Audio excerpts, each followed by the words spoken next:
By Steak and Shake, famous for steak burgers. By Auto Tire. For the lowest prices in town, we shop the competitors so you don't have to. By Chevy. See your Mid-America Chevy dealers or shop and compare at stlchevy.com.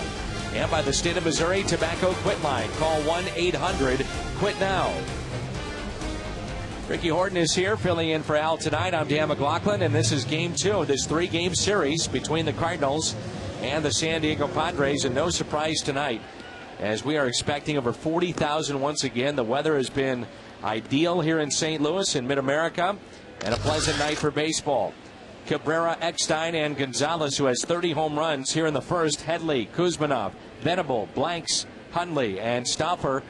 The Padres batting order here tonight, and they'll get a guy that sees a record that really isn't indicative of how well he has pitched, and you're talking about Joel Pinheiro. Well, Pinheiro has won 10 games, but he could certainly have 12 or 13 if things would have gone his way early in the season. Pinheiro has had that great sinker, slider, and changeup, and he's really kept the ball in the ballpark. He's only given up 4 home runs all year long, and that is indicative of the kind of performance of Joel Pinheiro. Here is our Domino's first pitch of the game, and it's taken for a ball, even though Cabrera wasn't even ready for it. He doesn't have to be. He was in the box, and he wasn't ready. As long as the umpire and the pitcher are ready. And that pitch is taken for a strike. How about the lack of home runs that he has allowed and the lack of walks? It's just been amazing this year. Keeping the ball in the ballpark and keeping from walking hitters, you're going to win a lot of games that way. Here's a 1-1 pitch on the outside corner. If he gets that call all night, he's going to have a good night, too. Home plate umpire is Ron Kulpa. He's a St. Louisan. Jerry Meals at first. Mike DeMuro at second base. And Dale Scott, the crew chief, he is over at third. So a look at Ron Kulpa, the home plate umpire. And here comes a 1-2 pitch by Pinheiro. That's hit out of play. Or will it? And it will get out of play as Matt Holliday was over trying to make the catch. And I was talking with Dave Duncan the other day. It's not just throwing his sinker time and again, talking about Pinheiro, but also his breaking ball. They feel that his breaking ball has been a lot sharper this year. Tony La Russa's made that comment a number of times too, Dan. He does not like to just think of Pinheiro as a one-pitch pitcher. Really, the sinker is where he's getting the outs, but unless you're throwing a wrinkle in there every once in a while, they'll start sitting on it. And that's happened in a couple games where guys have gone down to get that sinker. So what happens there? You should throw it lower. Don't stop throwing it, just throw it lower. So for a fan out there watching tonight, they hear us say, well, he's throwing a sinker. How does someone throw a sinker? Well, you're really using finger pressure more than anything else to throw a sinker, and you're just pulling on the side of the ball, on the seams, to get a little downward rotation. You have to stay on top to throw the ball down, and it really just moves a couple of inches. That actually was a very good sinker there. The bottom just drops out of the ball because it has some downward spin on it. It's amazing how a pitcher, and even anybody that's out there in the field, all they have to do is just grab a baseball, and how you put the pressure points and where you grab the seams, it makes all the difference in the world as Pujols will take it and underhands to Pinheiro. And you hear about the cutter, you hear about the sinker, you hear about a slider and a curveball, 12-6, a slurve, all the different things you can do. And there's things, Dan, that are very difficult for a young pitcher. If you're talking about working with a little league age guy, and here's a great round of applause for former Cardinal David Eckstein. But if you're talking last night, and well deserved, and he appreciates it, no question about that. But a young pitcher is not going to be able to do all these things we're talking about. But when you get to this level, you've got to find ways to disguise pitches. You've got to find ways to make the ball move left and move right. And you also have to make sure the ball is moving late. Isn't that the difference right now with AAA guys? And you talk to scouts, and they say the difference between a AAA pitcher or player and a major leaguer now is huge, as opposed to when you were playing, where that difference wasn't all that great. But it's guys that don't swing at balls. It's guys that don't chase pitches out of the zone. It's pitchers that throw strikes, those kind of things. I heard you and Al talking about it, and I couldn't agree more that at one point the big jump was A ball to AA, and now the big jump is AAA to the big leagues.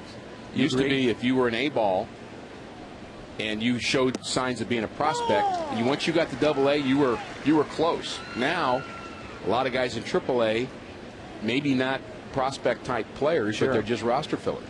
Here's a 3-1 pitch, and Eckstein yanks one foul, 3-2. I don't know about you. I was so disappointed to see David Eckstein leave St. Louis because, as we've talked about many times, a fan favorite and such a key part of very good teams. And your heart wants him to be here. Yeah. I mean, forget whether he's a good player or not. How do you not root for David Eckstein? And a rare walk by Pinheiro. So a one-out walk issued to Pinheiro, and it brings in Adrian Gonzalez. First baseman has had a great year, hitting .268 at the start of play tonight. 30 home runs. He's driven in 70 RBIs.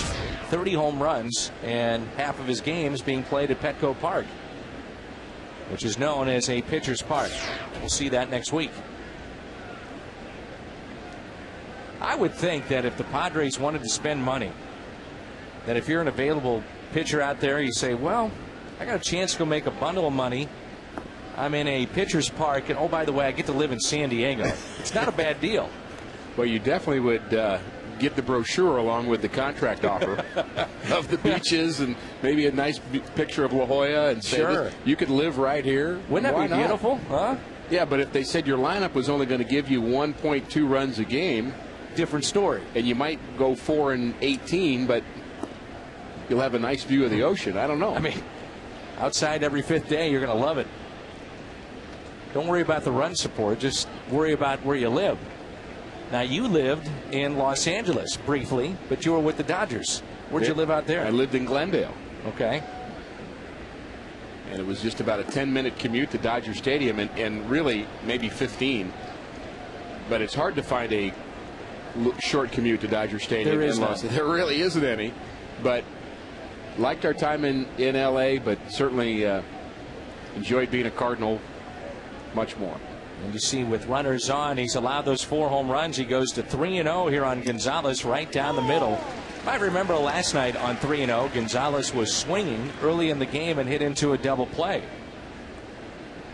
You wouldn't figure that with this lineup currently constructed the way it is, he's going to get a lot of pitches to hit. So if he's at 3-0, let him swing. We're missing Brian Giles in this lineup.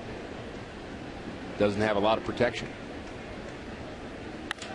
That's a rope into right center field on a base hit. Eckstein chugging on his way around second to third base, first and third with 1 out. So base hit for Adrian Gonzalez, first and third, nobody out. A look at the Cardinals defense. Holiday, Rasmus, and Ludwig. Then DeRosa, Lugo, Schumacher, and Albert Pujols. And the battery tonight, Pinheiro and Yadier Molina. The Cardinals defense presented by Auto Tire. Probably haven't talked big picture enough about how the Cardinals defense has improved since the early part of the season. A lot of errors early on, and some of those were errors of aggression, but I think this team has really settled down defensively, and I think a lot of that is the play up the middle. And that means you're talking about Skip Schumacher, one of the guys. One of the guys. Skip Schumacher's done such a great job of adjusting to that position, but I think Brendan Ryan has brought a new element to the shortstop position. He's making some great plays, and Lugo's been, I'd say he's been okay as a shortstop as well. That's really not his best foot forward is his defense, but he's been okay. 0-2 as that hits the outside corner. There's a look at Brendan Ryan. I thought he was going to be good defensively. I had no idea he was going to be like this. I mean, he's playing with so much confidence, it's ridiculous. It's fun to watch. You see Headley hasn't really had great success in this spot with a runner at third and less than 2 outs. Ooh, he just missed. We talked about the sinker. That's what Pinheiro is trying to do now. He needs that sinker because he needs the double play. It's very difficult to elevate that ball. And for Headley, his job is to try to drive the ball into the outfield right now. Cardinals playing him deep in left and right. Rasmus playing a fairly shallow center field. And a gap in right center field, too. He shades him just a bit to the opposite way. The 1-2 pitch. Got him to reach. Ricky, you stay on that side of the plate, or for right-hander the other side, but you're able to paint. You're going to have success. You're going to get ground balls with that good sinker. Very few times somebody going to take care of that, although we did see Gonzalez take Adam Wainwright off the left field wall with a pitch that was a great sinker down to the way. So these are still big leaguers. Every once in a while, they're going to hit a good pitch. 1 ball and 2 strikes with 1 out. Sliced out of play. The sun is a little bit of a factor. We are getting later into the summer. It's an early start tonight. But you see in right field and a little bit in center, but more so in right. it does become a factor for that right fielder with fly balls. And Ludwig has the sunglasses on tonight. Hard enough to play this game, and then you get the sun in your eyes. Time call. Nothing aggravates a fan more. Well, I think they don't like the third to first move, but they also don't like players who aren't wearing sunglasses over their eyes. There's a little broken bat, a floater. Schumacher can't come up with it. A base hit, and a run will score. So 1-0. The Padres take the lead on Chase Headley's 42nd RBI. Schumacher almost came up with a fantastic catch.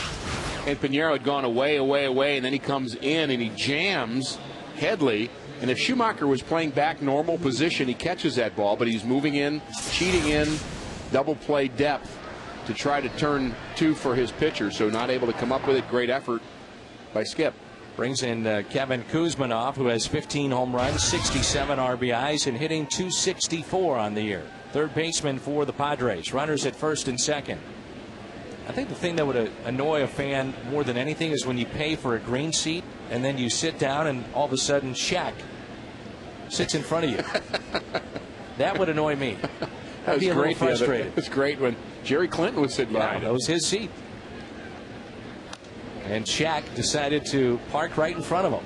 So you got to either move to your right, you move to your, you start to cramp up a little bit. It starts to hurt. It's not an easy thing to do.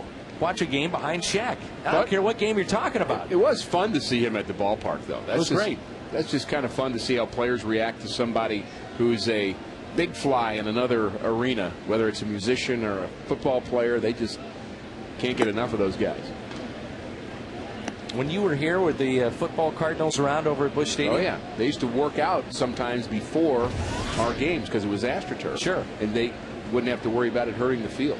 You see 26 pitches, and a rarity this season has been, with those pitches, already 12 balls thrown by Pinheiro. Kuzmanov in the air, out to left. Holiday coming on. He'll make the catch on the run. For a big man, and I talked to Matt Holliday about this, he runs very well. I didn't realize how well he does run, but for a big guy, he's about 240 pounds, he runs very well. Well, he gets a lot of stolen bases, so that's indicative of his speed, 14 stolen bases. He seems to be faster, to me, on the base pass than he is in left field. And I don't know whether that's just getting used to Busch Stadium and the sights and the background, but he certainly is fast first to third. This is Venable, and you see that Pinheiro works from the first base side of the rubber. And maybe, Ricky, you can explain why a pitcher might want to do that. Creates a better angle for his sinker if he's working from that first base side. It's going to create more of an angle as he tries to hit that outside corner. And it just feels like and looks like, from the pitcher's point, a better target to aim for as Yachty sets up, down, and away. How about trying to get in on a lefty, too? Well, that's part of it, too. It really depends. Some guys like the other side. To me, Trevor Miller would be the ideal guy to work from the opposite side because he's trying to create even more of an angle than he already has, lefty on lefty. And I think a lot of it's just your comfort level more than anything else. Here's the 0-2 pitch in the dirt, and it gets by Molina. So runners will advance, but a throw to third. And everybody is safe as DeRosa saw about a 100-mile-an-hour sinker come his way. Can you imagine if Molina got on the mound, what he would be timed at? How hard do you think he throws? I bet he throws 90. I'm not sure he throws 98 like Jason Mott does.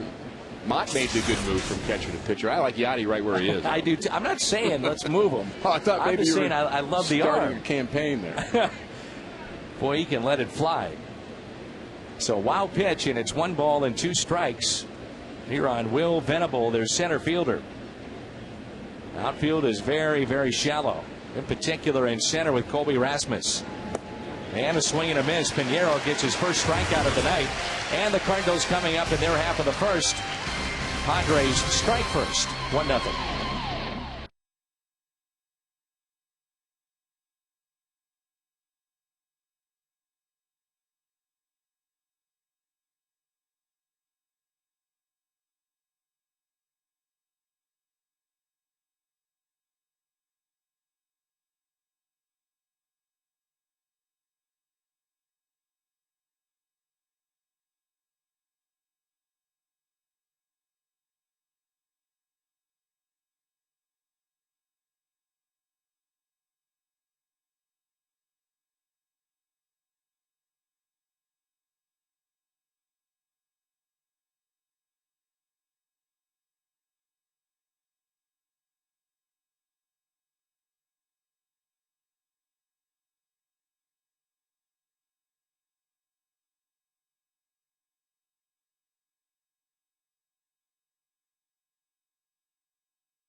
Diego. It was loud here at the ballpark with all the motorcycles that made their way around the outfield and the infield here at Busch Stadium. All the Harleys. Jose Oquendo loving that. He did. Schumacher, Rasmussen, Pujols here in the first. Holiday, Ludwig, DeRosa, Molina, Lugo, and Pinheiro. The Cardinals batting order here tonight. And they will face Tim Stauffer, our Marshall Wireless starter, and he has a record of 1-4. He's had a couple of short stints in the big leagues. 6 starts, excuse me. He's 1-4 with a good ERA. Again, pitching on a team that does not give him a lot of run support. He's one of those guys, former first-round draft choice, that everybody is rooting for. He's had a lot of physical issues. Dan, when he was drafted in the first round out of the University of Richmond, he was in the middle of negotiation. They were ready to give him $3 million, and he said, I don't feel right about it. I've got a sore shoulder. I'm not taking that much money. And he settled for $750,000. But he is a man of character, and everybody in this organization rooting for him. 2 balls and no strikes on the Cardinal leadoff man, Skip Schumacher. Right down the middle for a strike, 2-1. How many players would do that? I probably would not be one of them, I can tell you that. $3 million, that's a lot of money you're talking about, and you're also talking about then all of a sudden you're kind of blackballed to an extent because people know that you have a history of injury. Yeah, and he has had some history of shoulder problems. Does not throw overly hard. Basically fastball, slider, curveball, changeup, typical right-handed pitcher, not electric stuff by any means. And the count runs full. Very nice article on Skip Schumacher in the St. Louis Post-Dispatch yesterday, in particular talking about his defense. But he really has played well for the Cardinals once again this year. That is rolling foul. Kuzmanov gets that in foul territory. I think that ball might have come back fair if he hadn't have charged that, and that would have been a base hit for Schumacher. And Skip actually was slow out of the box thinking that was a foul ball. One thing about the Cardinals this year, and I consider Skip Schumacher in this group, you talk about good people and trying to get guys with character. Skip is in that group, but they brought in a Holiday and a DeRosa and guys that fit in well right now in this clubhouse. Well, people say character doesn't matter until you've got a team full of guys that don't have any. Isn't that the truth?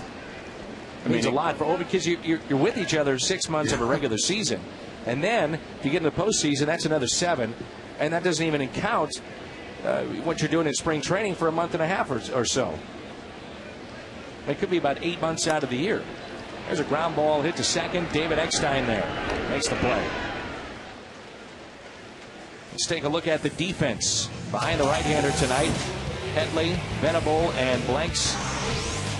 Kuzmanov, Cabrera, Eckstein, and Gonzalez. And the battery tonight for the Padres, Stauffer and Nick Hundley. David Eckstein having a very nice year defensively. Only 1 error at second base.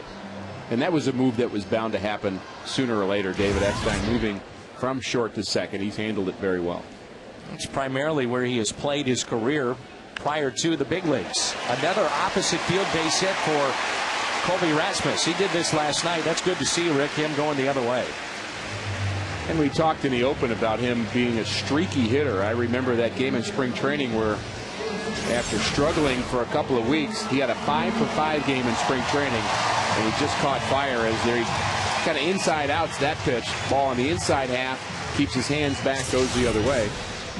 But I've noticed that he really does get streaky, and Colby's going in the right direction right now. Absolutely. And what's interesting is that if you have Rasmus hitting in the second spot in this lineup, and he reaches with his speed, you know you could steal a base, but yet you have Pujols here at the plate. You don't want to have, especially when Holiday wasn't here, you don't want to leave first base unoccupied. You're more apt to want to steal now than you were. And I agree with that for sure. Prior to Holiday. Yes. Because it's either pick your poison, either Pujols or Matt Holiday or even Ryan Ludwig. And Albert will hit into some double plays. That's a strike to Pujols. But I'm not sure Colby Rasmus fully knows how to steal bases at the big league level yet. He's got the speed to do it. He's got the ability to do it. He just doesn't have the experience yet. Here's a 1-1 pitch to Albert. Give me the best base stealer you saw. You competed against Ricky Anderson. I'm sure Vince Coleman comes up to mind. Ricky Henderson probably is the best. It's hard to say better than Vince Coleman. Vince Coleman was pretty unbelievable. Vince had pure speed, but Ricky Henderson would get great jumps. And what a great competitor Ricky Henderson was. And the problem with Henderson is he was a guy that could hit the ball out of the ballpark, too. So when you pitch to him, if you walk him, it might be a triple. But if you just throw the ball over the middle of the plate, it might be a home run. Sure. He's just dangerous all the way around. Here comes a 2-2 pitch to Albert Pujols. Instead, a check on Colby Rasmus over at first base. Just underway on this Saturday night here at Busch Stadium, and the San Diego Padres have a 1-0 lead on the Cardinals. And a big crowd, a sea of red once again tonight. Over 40,000 expected this evening. Almost hit Albert. He didn't sell it, did he? No, he didn't. I thought it almost looked like it did hit him. But you know what? I'd rather have him swing the bat. That ball just kept riding in on Albert, and did it hit? No, it didn't. You know, that's a tough pitch to get away from when they throw at your midsection, because you can't move that. I mean, you can duck, you can put your arm out of the way, you can kick your leg out, but when they throw it the middle of your body, where do you go? Watch out here, 3-2. Ripped down the left field line, but foul. That's about where I was for the home run derby right there. I went down to say hi to you down there. Did you get any balls hit at you? No, but I was ducking a lot. I was anticipating certain pitches if I could see they were going to be on the inside half. Now wait a minute, Dan. I'm ducking. You were not standing up and protecting the fans in your area. You telling me you were ducking? Ricky, ducking. Goodbye. I'm out of the way. As Pujols hits it into deep right field. To the track, to the wall, and it's off the wall. Rasmus on his way to third. He will score, and this game is tied up at 1-1. Colby was already around second base and didn't even know if that was going to be caught or not. It goes off the wall, a deep fly ball off the bat of Albert Pujols, and we're tied up at 1-1, and Albert now has picked up RBI number 103. Well, Colby went the other way.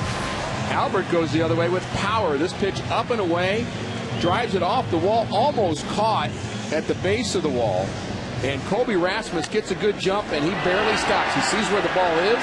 He reads that it's going to be down. He knows he has a chance to get back to first base if he does catch that ball. Picks up Jose Oquendo quickly. And I love to watch Rasmus run the bases. Me too. Not steal bases yet, but run the bases. It's like he's gliding out there. Exactly. Swing and a miss by Matt Holliday.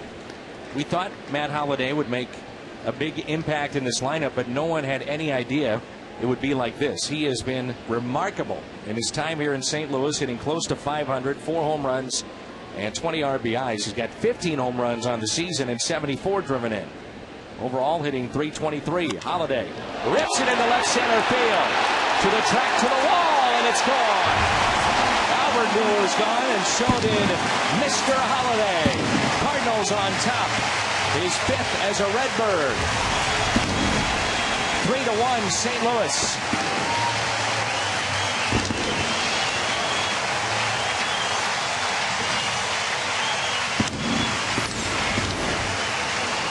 Holliday has been outstanding as a Cardinal. That pitch middle in, and he drives that ball into left center field. It's his 5th home run as a Cardinal. Picks that front leg up, generates power, still generates that power, and it still comes from the backside. And Albert Pujols knew it was out right away. Albert at second base following his double, and he knew it. Take a look at Pujols. There's Albert at second. Pitch from Stauffer. Albert celebrating already. He doesn't even have to look. He's seen enough of those, huh? He knows what a home run looks like. 3-1 St. Louis. Well, the big home run hitters like Tom Lawless. Oh, sure. Albert Pujols, they know what a home run looks like. There's nothing better than seeing Tom Lawless flip the bat in postseason play. That was against Frank Viola and the Twins. And, of course, it got out by what? Maybe a row or two? A foot. Leg kick. And I talked to Matt Holliday about this, and he said, in many ways, it's a trigger mechanism for him. This was yesterday we talked about it. You see the high leg kick. He worked out with Mark McGwire, Ricky, and he tried to get him, McGwire did, to get away from that. But Holliday said it's become so much a part of my swing in the professional level that I'm going to stick with it. So while he tried to get away from it, he's gone back to it. And he said also it helps him keep his hands and his weight back. So when he does have that transfer and decides to have that violent swing, and he's got a violent swing, he lets it loose with that leg kick. Well, the concern would be that somebody hits like that might be vulnerable to off-speed pitches, because once you pick that leg up, you're committed to a certain timing, and if the pitcher throws the ball slower, you may get out front more often. But I don't see that with him. I see he's able to control with that leg kick, and how different a way of approaching hitting from Albert Pujols to Jim Edmonds, who would barely move their feet at all, to a Matt Holliday who is really violent with what he does with his lower half, but his head is still set, is still very steady. Yeah, we talked about that last night, and the upper body strength that you have to have if you're going to be Pujols or Edmonds without that leg kick or much of a transfer. It's remarkable to see what these guys can do. Cardinals, first time up, they pick up 3 runs, 3-1 after 1.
The Aqua Bar at Lumiere Place Casino. You can hear interviews and Tony La Russa, plus Jim Hayes and Rick Horton break down the game. U.S. Cellular Cardinals live after the game on Fox Sports Midwest. High leg kick of Matt Holliday, and it pays off with a home run. Holliday now with 5 home runs, and he has driven in 22 wearing the Cardinal uniform as he inches closer to 500. 500 and nearly 100 at-bats here in St. Louis. That's unbelievable. And here we go, underway here in the top of the second. It's Blanks, Hundley, and Stauffer. Hard to do much better than what Holliday's done. You think about making a trade, and everybody says, well, go out and make an impact trade. This has been an impact trade, no doubt. You got to give John Mozeliak, Ricky, all the credit in the world. I mean, there were only a handful of bats out there, and he got 2 of the best. At the time, DeRosa, and then obviously Matt Holliday. When he got DeRosa, that elevated the Cardinal Nation's spirits, I think, and increased the level of interest. And you mentioned the defense. DeRosa has played very well over at third base. He really has. But I think the second deal, when Holliday was signed as well, I think John Mozeliak, I think that deal was a bit of a surprise to us. I mean, I don't think, we were sure that was going to happen. Certainly he'd been talking. They talked about Holliday in the offseason. In fact, there was a deal on the table, kind of a straight-up deal with Ludwig and Holliday and money and maybe other players. They were talking about dealing Ludwig for Holliday in the offseason, and we still get to keep Ludwig, and now we have Holliday. So I think just an outstanding move, and Cardinal fans have been buying tickets by the drove since these 2 guys have been signed. So the impact has been economic for the Cardinals, but it certainly has raised the level of excitement here at the ballpark, because I think the Cardinals are in every single game, even when they get behind. I'm going to put you on the spot and give you an unfair question here. As DeRosa makes the play on the run, does Matt Holliday re-sign in St. Louis? I like to think that he would, I think it's certainly a question mark because it's going to be a lot of money. And certainly everybody would love for him to sign. I think he would love to sign. But, when it comes down to it, a player has only a few decisions to make in his career that affect the length of his contract, and the club are the ones that have to actually come up with the money. So it's easy to spend somebody else's money. The other thing, too, that comes into play is right there, Albert Pujols. And certainly you can't have a player making more than Albert. So then the question becomes, do you extend or at least approach Albert this offseason and say, here's what we're thinking. Where are you at? By the way, this is what we're going to do with Matt Holliday. It could be perfect time to do that with Albert Pujols. But, whether or not the Cardinals want to do that, or Albert or Matt Holliday, I mean, it can be a distraction as well. When the team's playing well, at some point you just want to say, usually there's an old saying Dave Ricketts used to say, contracts are for talking about in the offseason. And he would chastise young players who would either complain about their contract or start asking for more, whatever. He'd say, hey, do that in November and December, not in the middle of the season. It'll affect your job. I agree with that to an extent, but if you're John Mozeliak and you've got Matt Holliday, you don't want him to hit the open market. So you've got to put the best proposal you can out there and say, here's where we're at. We're going to start here. What are you thinking? And I agree with what you're talking about from a player's point of view. Yes. Yeah, the ball's in John's court is the bottom line. Well, if you're traveling and can't catch the Cardinals TV broadcast, catch all the action on your computer at MLB.tv. Catch over 100 live out-of-market games per week. For complete details, visit SDOCardinals.com. That's where baseball is always on. I asked Matt yesterday, I said, are you sick of people coming up to you and asking you whether or not you're going to resign? And he just laughed, and he said, not at all. He said, it tells me people are interested in me. And he said, I love it here in St. Louis. It's been an unbelievable experience. My first at bat, he said, it was one of the great experiences I've ever had in baseball. And he said, I remember coming through with the Rockies middle of the week and 40,000 people at Busch Stadium. He said, I couldn't believe it. Well, it's better than people coming up to you and saying, hey, when are you thinking about retiring? I mean, if everybody was asking you that question, you'd be a little sick of that question. Sure. It's a lively crowd here tonight. Folks have been into it since this first pitch. No balls and 2 strikes.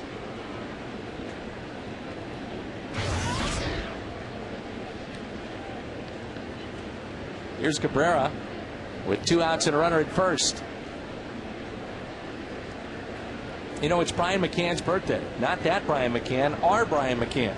He's 36, working in the truck tonight. He is that Brian McCann. For us. Right. The other guy plays for the Braves. Little bit low. 1 ball and 2 strikes on Cabrera. Grounded out to Pujols his first time up. 3-1 St. Louis.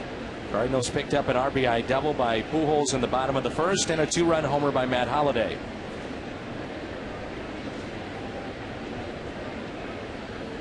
We talked a little bit about the Cy Young Award just moments ago, and your concern gets to the point of seeing Carpenter maybe stealing votes from Wainwright and vice versa, but we forget the same may happen with Lincecum and Kane. 2 teammates in San Francisco. Adam was nodding his head in approval. He agreed. I didn't know he was listening down there. That's outside. I really wish it'd be a little more objective and less subjective an award. I think it should be based on some combination of wins and winning percentage and losses and earned run average. And in fact, that's what I did my thesis on in college, is creating a statistic to predict Cy Young Award winners. And I've got it at home if you'd like to read it. I'll pass.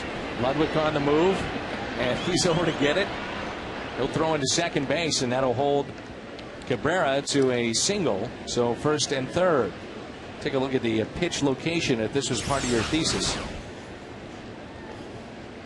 That pitch pretty much right down the middle, a little bit away, half.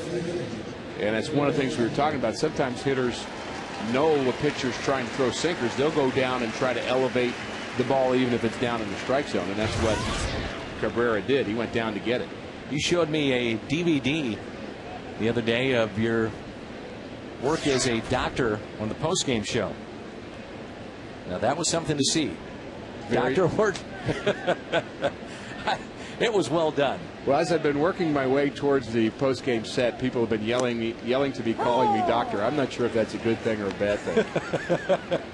I mean, you had the gloves, you had the outfit, you had everything. I had the clipboard, yeah, the plastic stethoscope. And your glasses went down to the end of your nose. That's what I like. I thought that was cute. Yeah, that was a nice touch. You see with runners on, money player David Eckstein hitting .329. No surprise there, really, is there? That's what he did here in St. Louis. Always clutch hitter, very good with 2 outs. Very hard to strike out. 51 pitches, according to the scoreboard here at Busch Stadium, already for Pinheiro. Runners at first and third, the 0-2. Runner goes, and it's foul. One thing about Eckstein, we saw in St. Louis, and that continues now in his time away from the Gateway City, he is one of the toughest guys to strike out. So you get in a spot like this, first and third, he's going to put pressure on that defense because he'll put the ball in play. We talked about it too, Ricky, last night. The fact that David has just been so good with the fans, signing autographs, taking pictures, what you want from a big leaguer. And there's a rare strikeout of David Eckstein. So the Padres strand 2. It's 3-1 midway through 2.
Features and new ways to play the game.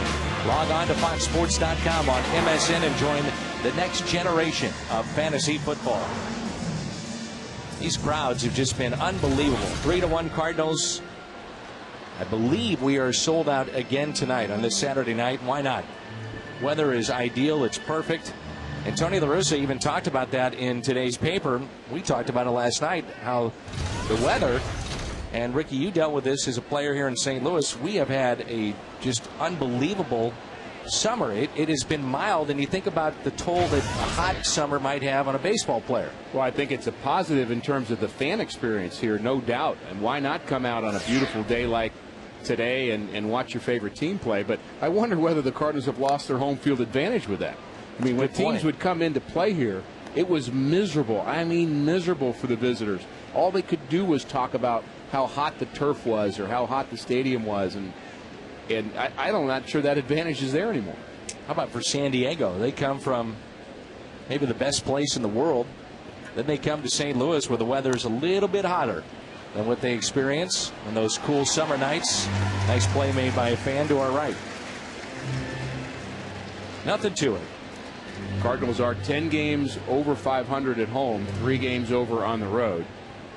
San Diego is playing 500 baseball at home, and they are almost 20 games under when they have to leave San Diego. What do you think it does, though, to a team with their psyche when they give up on a guy like Jake Peavy? Well, it's the opposite of what happened to the Cardinals when they signed Matt Holliday. It hurts the fan interest. It hurts the players' excitement in the clubhouse. And you almost feel as if you're giving up on the season, and it's really tough on a player to continue to perform at a high level. It's hard not to become selfish as a player and start thinking about your contract, your numbers, because the team... But isn't that human nature, though? It's human nature. There's no question. But when the team disintegrates, it's always a bad situation of selfishness with players that a manager has to try to deal with. To me, that's what stands out about Tony La Russa. You can talk about strategy and hitting the pitcher eighth and some of the odd things that he might do, but the fact is his players on whole believe in him and what he's doing. And Dave Duncan, Molina cranks one down the left field line, and that's pulled foul. Well, he sells them on team. Well, to me, Ricky, though, in this day and age, and it's different even from when you play, which is not that far away, these guys still respect Tony La Russa to a great extent. What he says goes. And I'm not sure that if you walked into many major league clubhouses, that's truly the way it is. It's certainly not as good. You agree with that? Yeah, I agree. It's not as good in other places. Some places you have players kind of running the show. A couple of hops to the shortstop, Everett. Plenty of time, though, to make the play.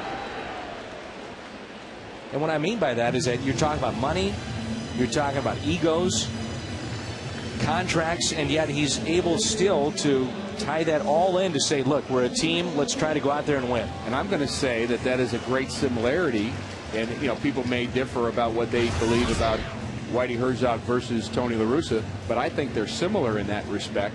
They both were in charge, they both commanded respect, and they both took all of the pressure of creating this team environment on themselves, and they wouldn't stand for anything less than it. Now, they did it different ways, but I think their genius is to create a team that competes at a high level. And again, they did it different ways.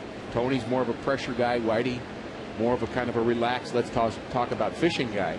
But both guys cared about winning to the nth degree. And one of the big questions now, we haven't talked about it. We always talk about DeRosa and Holliday. What about number 10? Does he come back next year? And maybe that is part of the equation of Holliday and DeRosa coming back to St. Louis.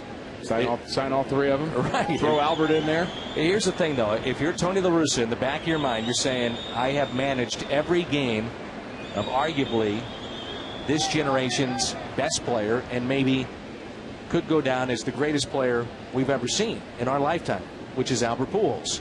There's got to be something said for that. As Lugo hits it fair, past third, off the sidewall. And Julio Lugo on his way to second base.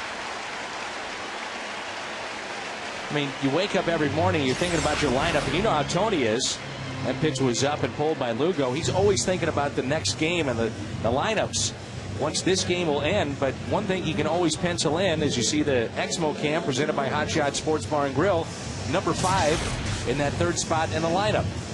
Well, we talk about it being a treat from our point of view, Dan, to get to watch Albert play and to broadcast his games, and for the fans here in St. Louis to get to see a player of his caliber. But how about having the opportunity to manage him? I mean, that's what I mean. Is there a better job out there than the one here in St. Louis if you're a manager? I don't think so. And Pinheiro looks at a ball a little bit low. The pitcher is batting ninth, something that we haven't always seen with Tony La Russa last couple of years. Different lineup, though. Lugo, Holliday, DeRosa.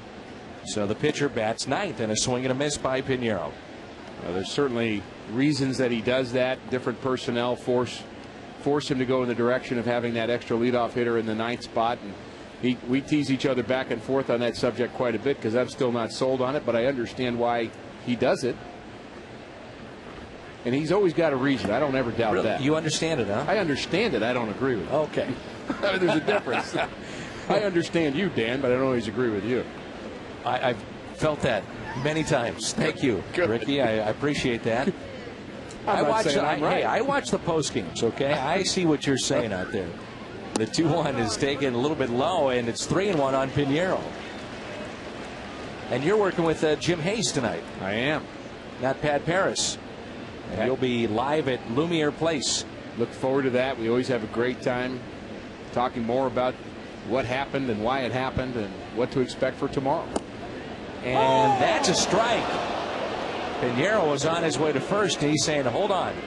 Give me that pitch when I'm on the mound. I've got no problem going back in the box, but make sure you give me that pitch. That's when you're a pitcher, you never argue. It's not worth it. And he didn't. Nope. Clearly a ball. And a swing and a miss by Joel Pinheiro. So the Cardinals made the deals to get Holiday, DeRosa, and Lugo. Basically, Lugo for nothing. Combined totals hitting .343, 18 doubles. How about the 14 home runs? And the main thing, the Cardinals 13-6 since trading for Matt Holiday. A lot of home runs from Holiday and DeRosa, but a lot of extra base hits from Lugo. A double here in this inning. He's not really a home run guy, but he's done a lot of damage with the bat, and John Mozeliak again deserves an awful lot of credit. Here is Skip Schumacher. I think you give him credit for going for it, and ownership saying, look, the fans have come out, we're going to go for it this year, whether or not Brett Wallace turns into a superstar. Jess Todd turns into a top reliever. You don't have many shots at it. And you are on good teams and bad teams. And you know, Ricky, when you get that chance, you got to go for it. Absolutely. Hit out to left, the catch is made. And we have played 2. 3-1 St. Louis.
.com, by the Casino Queen Hotel and Casino, home of the loosest slots, and by the new third pound Angus burgers. They are here. Try one for yourself today, only at McDonald's.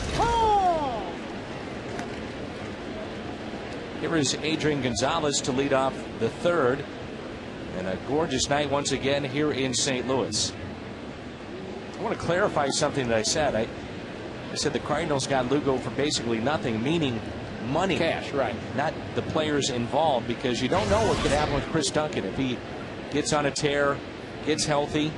We've seen him. He obviously has power, and so does this guy. Gonzalez, opposite field, Holiday back. And that ball is back in play, but it is a home run. So a home run for Adrian Gonzalez. And his 31st this year. And you know, we've seen Ryan Howard with that tremendous power to the opposite field. How about this guy? It's what we were talking about earlier. He did that with Wainwright yesterday. He took a pitch down and away from Wainwright in the same spot. This is a curveball. Tremendous power the other way for Gonzalez. Home run number 31. And he has tremendous plate coverage. And so what I mean, when you get Lugo for nothing, you pay him the minimum next year. As that's backhanded by Pujols, he'll flip to Pinheiro. The Boston Red Sox are picking up the rest of this season and next season, and then the minimum. And here's the double that you talked about last night. That pitch is a ball. It's a sinker going down and away, and it's the same swing, same location, different pitch, different pitcher, different day. But it shows that Gonzalez certainly knows how to hit the ball the other way with power. And so it brings in Kuzminov. And we should give some credit to the Cardinal minor league system for developing enough players to make these trades possible. Another ground ball, this time hit to Lugo in short. Well, Cardinals gave up Perez, Wallace. I mean, there's some pretty good players here. Spend the night under the lights at Busch Stadium. You can do so September 25th. Number to call 345-9000, courtesy of Bass Pro Shops and Tracker Boats. Todd was the closer in AAA this year. A couple of years ago, that was Chris Perez, the top closer in the Cardinal minor league system. Mark Morrell was traded over here to San Diego. He's actually on the disabled list now. They also have Gregerson in the bullpen here, who's become a pretty good pitcher in late innings for the Padres. DeRosa to his left. Safe at first.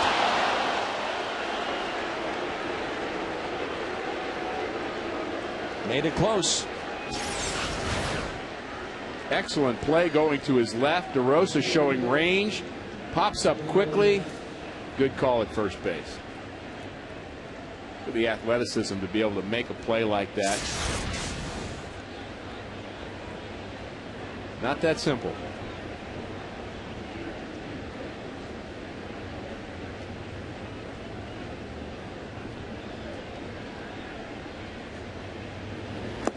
And that pitch is taken low and away.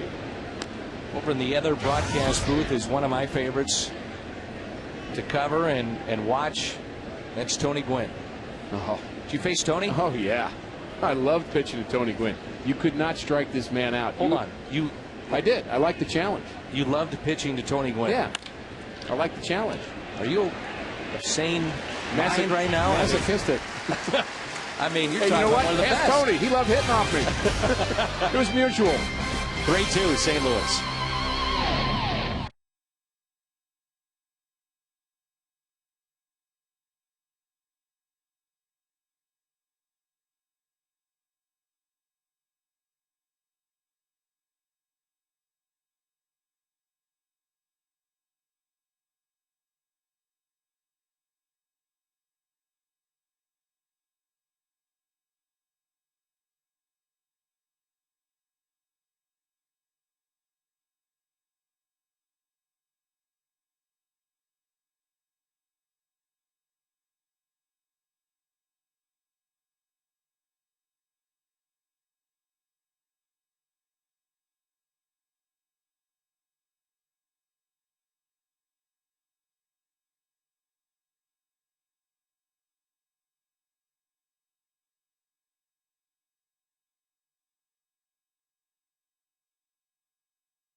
Another gorgeous night for baseball here in downtown St. Louis. When you come to the ballpark, they say it's baseball heaven here in St. Louis. I can't think of a better place. I think Matt Holliday's finding that out. Mark DeRosa's finding that out. And there were plenty of players before them that found that out. I think Larry Walker found that out. I think Will Clark enjoyed coming over to St. Louis at the end of his career. I career. was so disappointed that he didn't play one more year. As Colby looks at a ball. I mean, he became an instant fan favorite. When you talk about Will Clark. Cardinals have Rasmus, Pujols, and Holiday. By the way, Max Linewan, who produces your postgame show, and it is your show, Ricky, Tony Gwynn, 10 for 25 against Rick Horton. As Rasmus is on his way to second base and in there safely. So the Hall of Famer, 10 for 25, 5 RBIs. Apparently in those confrontations you had no strikeouts either. I don't remember. I told you I couldn't strike him out. He could foul off a good pitch better than anybody that I ever saw. Colby Rasmus, first at bat, pitch middle in, takes it the other way, just as he did last night. Now, pitch inside. He turns on this breaking ball and pounds it to right field. Colby, very streaky, and he's on a good streak now. Now you're Bud Black, okay? You got first base open. You got Pujols up. You see what he's done in his unbelievable career so far. And Pujols chops one to short, and Colby stays put. Albert is out. My point was about to be, which way do you want to go? Do you want to pitch to Pujols? Do you sit there and say, well, don't give him anything to hit? Do you deal with Holiday? I mean, this is a tough decision now if you're an opposing manager. Well, I think you've got to pitch to him, and I think you've got to be on third base if you're Colby Rasmus. Yeah. There's many, many ways to get from second base to third on a ball hit on the left side of the infield. And one of them is when a shortstop has to charge the ball. There's no way that Cabrera could have thrown out Colby at third. So a big base running mistake there for Rasmus. And you just hope that Matt Holliday will make that a moot point. So runner at second base, and here is the red-hot Matt Holliday, who is homered tonight, a 2-run shot. And that pitch is taken outside. We really haven't seen Holliday and Pujols click in the same game. It really hasn't been that way. I mean, a couple times it's been there, but we're still waiting to see, and I guess we're expecting too much. I'm probably talking. You want to both have 3 home runs. I want to see home runs and base hits and RBIs and stolen bases. I'll bet you see that, Dan, before the season's over. At least a couple of times. Now, those two talked in spring trainings before, talking about David Eckstein there and Colby Rasmus. Here's a 1-1 pitch. Holliday, shallow left center, and the catch made. You think about guys that might be coaches in this game, and certainly you think about David Eckstein. For every Cardinals win during this homestand, you can take $6 off Loge Box seats for the Astros series August 25th, 26th, and 27th. With 3 wins so far, the discount is already up to $18. This is a great deal. That's over half price, so if the Cardinals sweep the Padres, tickets will be just $4. How high will the discount go? For more information, visit STLCardinals.com. It probably should be 4-2 Cardinals right now. The advance on the ground out by Albert, and they get the fly ball with his speed of Rasmus. You score.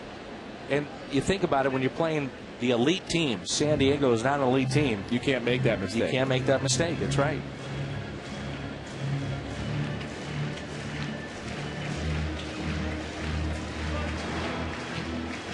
Ludwig, first time up, struck out.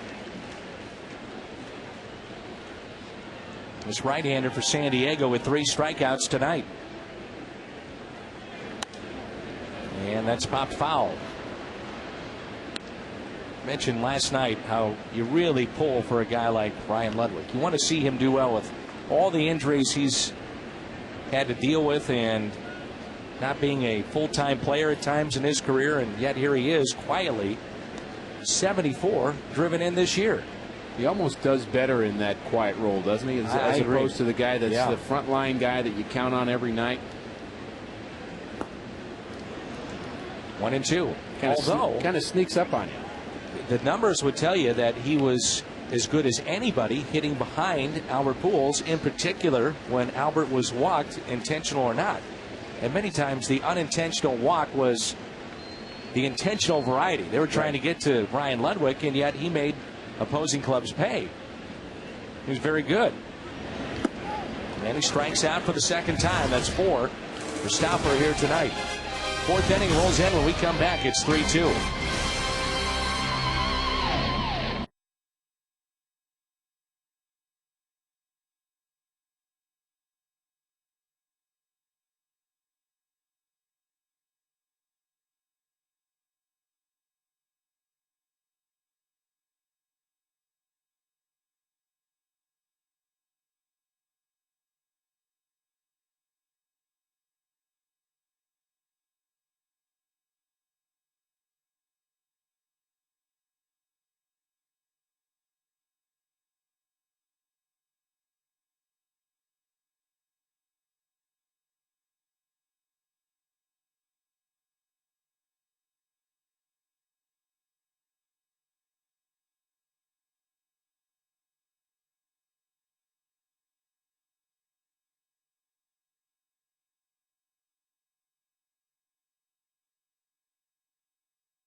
$1939, The Wizard of Oz premieres at a theater, and another famous wizard did not debut until 1979. That was in San Diego. So you got The Wizard of Oz, and you played with The Wizard of Oz. I mean, you played with the real Wizard of Oz, which is Ozzie Smith, the Hall of Famer. Incredible defensive shortstop. Very acrobatic. Could make plays nobody else has ever been able to make. Lugo deep in the hole, and he makes the play there, right on cue. The shortstop now for the Cardinals comes up with a nice play. The shortstop is, in my mind, the most athletic position. You can make some great plays as a shortstop. It's really a very artistic position to play. You've got to do a lot of different things, come in on balls, go left, right, show a lot of range, show a lot of agility around the bag. You know, Lugo, again, he's not one of the top defensive shortstops in the game, but certainly has been impressive with the bat. But Brendan Ryan has made tremendous strides. But I'll say this, if I ever say Brendan Ryan's name in the same sentence as Ozzie Smith again, Jose Oquendo is going to come after him. That's backhanded by DeRosa. I'm concerned now. What happened? Jose got on, he was all over me the other day. He said, you can't even say their name in the same. I don't even want you to say him in the same broadcast. He has so much respect. You just did. I know.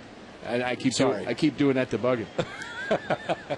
But Jose has so much respect for Ozzie Smith, and as good as he was, and even to kind of maybe insinuate that Ryan may be playing at a level close to Ozzie, he thinks is ludicrous. Now, for me, growing up here, and I mentioned this last night, I mean, Ozzie Smith was it. I mean, he was the best you could ever see. You'd go to the ballpark. I used to go to the ballpark early to watch Ozzie take the ground balls during BP. And I used to go watch Mark Whitten fire from right field because I just wanted to see his arm. I used to watch Ricky Horton come in the 8th of a 10-3 game. I mean, all those things came to my mind. And get a pitcher out. The other left-hander, I can't give trouble like that, okay? So I can give you a little trouble. So give me a little leash here to do this. And it's deserved. I'm okay with it. I had the best job in the world being on a team with players like Ozzie Smith and Jack Clark and winning teams, Tommy Herr, Willie McGee. Just incredible people, great teammates. And really, you think about the history of the Cardinals. So many wonderful players and so many just great human beings too, and we were very lucky. Red Schoendienst, perhaps along with Stan Musial, epitomized what it means to be a Cardinal. Tommy Herr Familiar number 28. Probably the smartest Cardinal of that era in terms of people you would have thought would have been a great big league manager. I thought he was managing in the minor leagues. He is managing, and he's still doing that. Okay. Both of his sons played minor league baseball. Here's another ground ball. Pujols hurrying up to get it. The tag is there. And the Padres go in order. DeRosa, Molina, Lugo coming up. 3-2 Cardinals.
Light.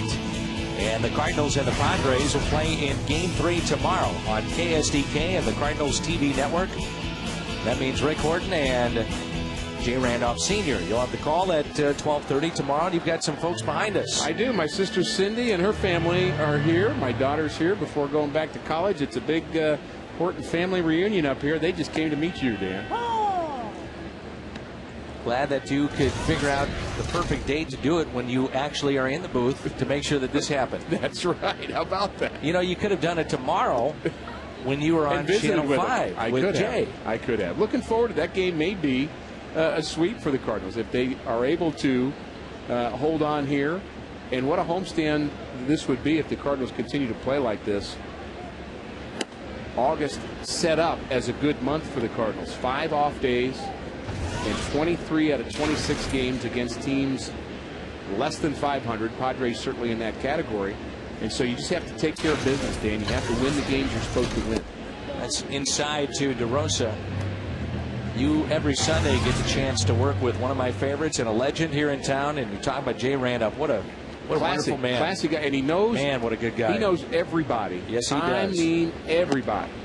And they're all his good friends. I saw him, Ricky, I guess it was after one of the Saturday games. He was doing some homework, getting ready for the Sunday telecast, and I went in and visited with him, and one thing led to another. We started talking about baseball, then it turned to hockey, then we started talking about horse racing, and then it turned into something else. I don't remember, but it was about You can do golf and bowling, too, if you want to go there. 90 minutes, and I was just riveted. So it's great to have Jay back in St. Louis and working on the games, and a classy individual behind the mic doing these games, which is wonderful. And Jay, of course, did Cardinal games for years years, back in the 80s and before that, and worked with Mike Shannon and others along the way, Jack Buck, and just has a wealth of knowledge, and he really is just a classy human being. Here's Yadier Molina with one out and nobody on. I mean that sincerely. He's about as good as they come. Molina grounded out to short his first time up. One out, nobody on, and here comes a 1-0 pitch. That's taken low and away. And there's a look at Mike Shannon. You get the chance to work with Mike, too. He's not wearing his typical black shirt today. I don't know why that is. He's got a different color on today. But Mike is. We Mike made is up a for hoot. Yeah, we did. Mike is one of a kind. They obviously broke the mold when they made Mike Shannon. 3-0. Now, he was broadcasting when you were playing. He was. Players always loved Mike Shannon because he understood what it was like to be on the field, and he never really made excuses for players, but he also understood what the life of a player was like, and he still understands that. And I tell you, when he tells a story, he tells it like nobody else, and he's really done an outstanding job over the years of growing the interest of Cardinal baseball, not just in the state of Missouri, but throughout the Midwest, really throughout the country. So a one-out walk to Molina.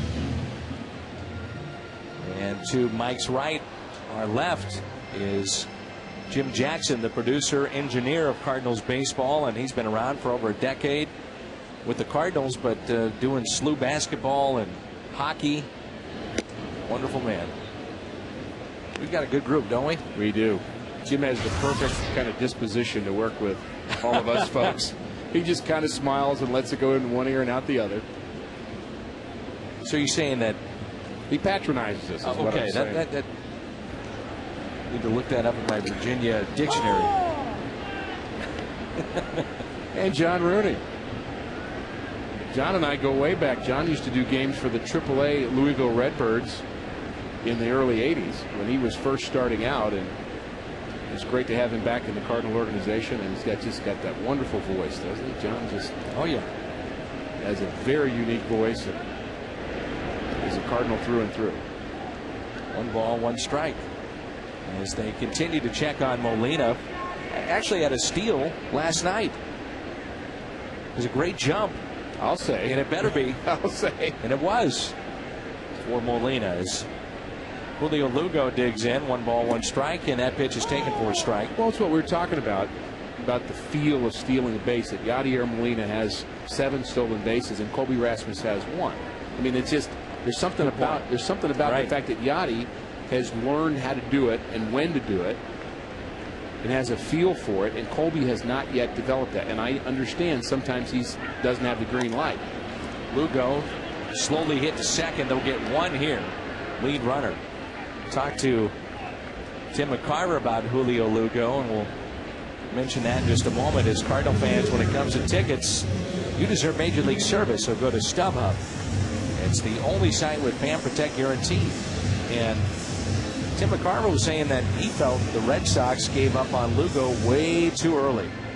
A lot of money still owed to him, too. Well, there's something about a player who's not playing well and is making a lot of money that makes him seem even worse than he really is. If you're expecting him to be a $8 million a year player and he's not, he's hitting 270, it just seems like he's having a terrible year.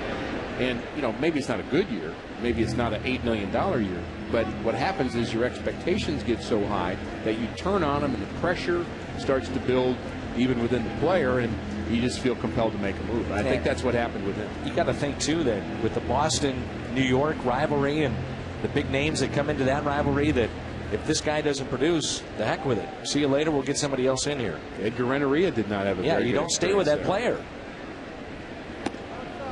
Good pitch, but doesn't get the call. Stopper seems to be settling down a bit. 3 runs in the first, a couple of zeros after, looking for his 3rd 0 in a row. And that run where Colby Rasmus didn't go from 2nd to 3rd, you just kind of have that nagging feeling, Dan, that might be a run that matters later on.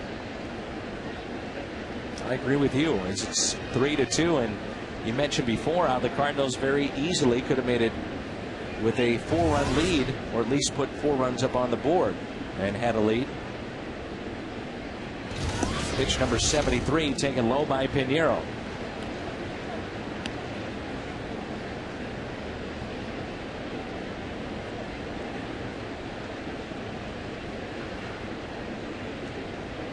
Three and 1 the count with a runner at first. 2 outs in the Cardinals' half of the 4th. Hit out of play.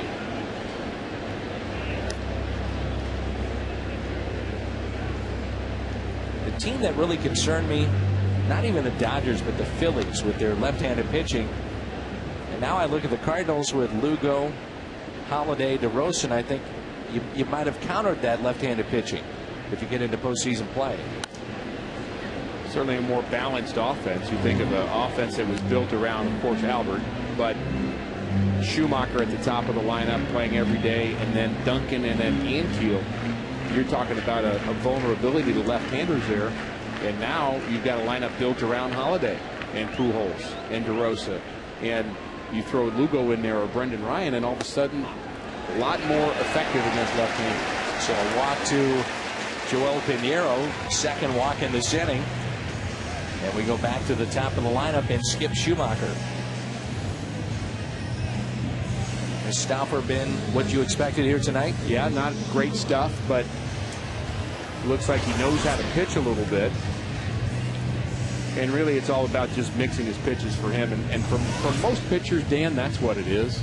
It is, you're not overpowering anybody unless you're in the elite group, and you're just trying to just throw whatever it is they're not looking for, and throw it in the right spot, and do it all night long.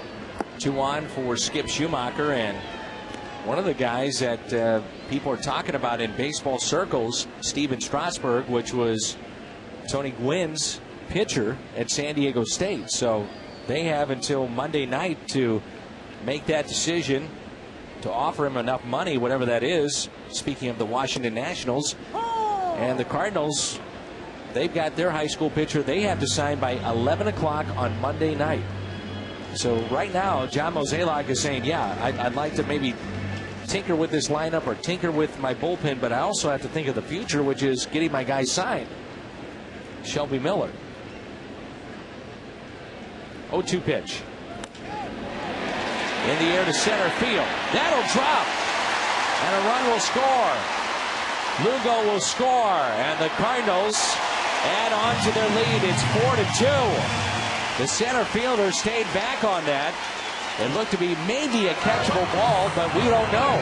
And that winds up being a base hit on an 0-2 pitch. Well, we'll never know, but if you're the pitcher stopper, you'd like to at least have had a chance to find out. He went back on that ball, maybe not able to make the play anyway, but I don't think he read the ball off the bat very well. Kind of a sinking liner off the bat of Schumacher. Had a little topspin on it to give at least some credit to the center fielder, but you'd like to see him at least try to catch that ball, because that's a big run that Schumacher just drove in. So he passed up $3 million, huh? Passed up $3 million. You're kind of thinking he made a mistake? Oh, I'm not kind of. Well, you know, doing the right thing, it'll come back to you at some point. Padres are bent on continuing to give him chances. So if you can be a big league pitcher at this level for a couple of years, you might get that $3 million back in a hurry. Yeah, that's true. And they really want him to succeed. And you know, when you're throwing 85 miles an hour without a sharp breaking ball, you kind of need a reason to have somebody behind you. And I think the Padres are behind him. Now you could be left-handed.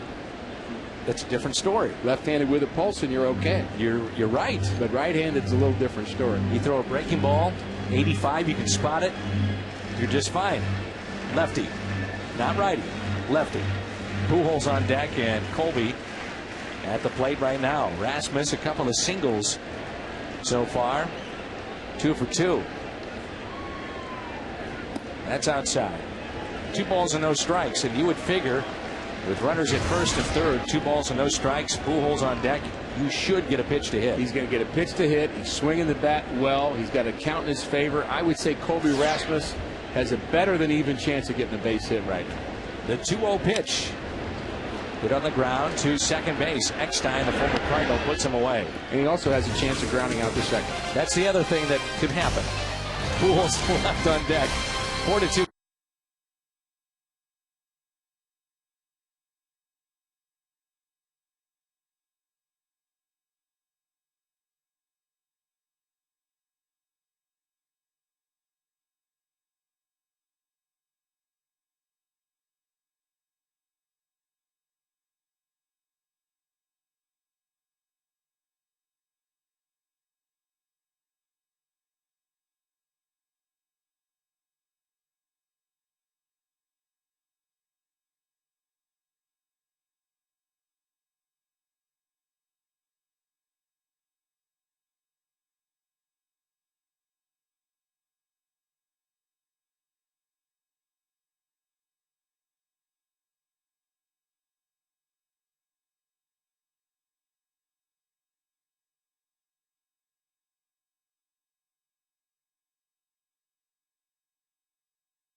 AT&T, the nation's fastest 3G network. AT&T, your world delivered.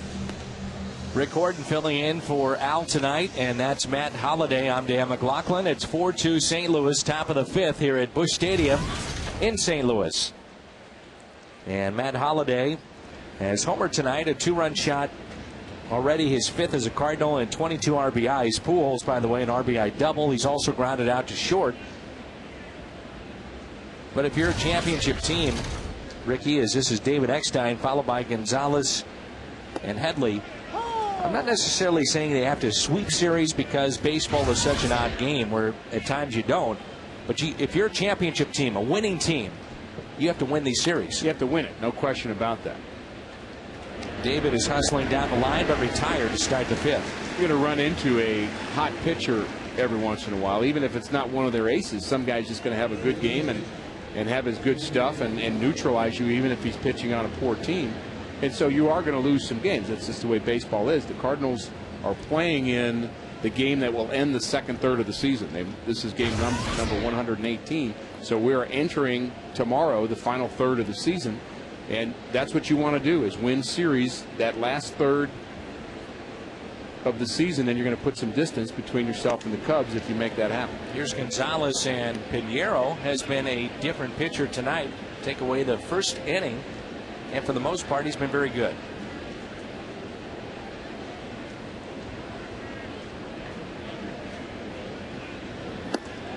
And that's a strike on the inside corner. Only one walk for Pinheiro. You just really come to expect no walks out of him.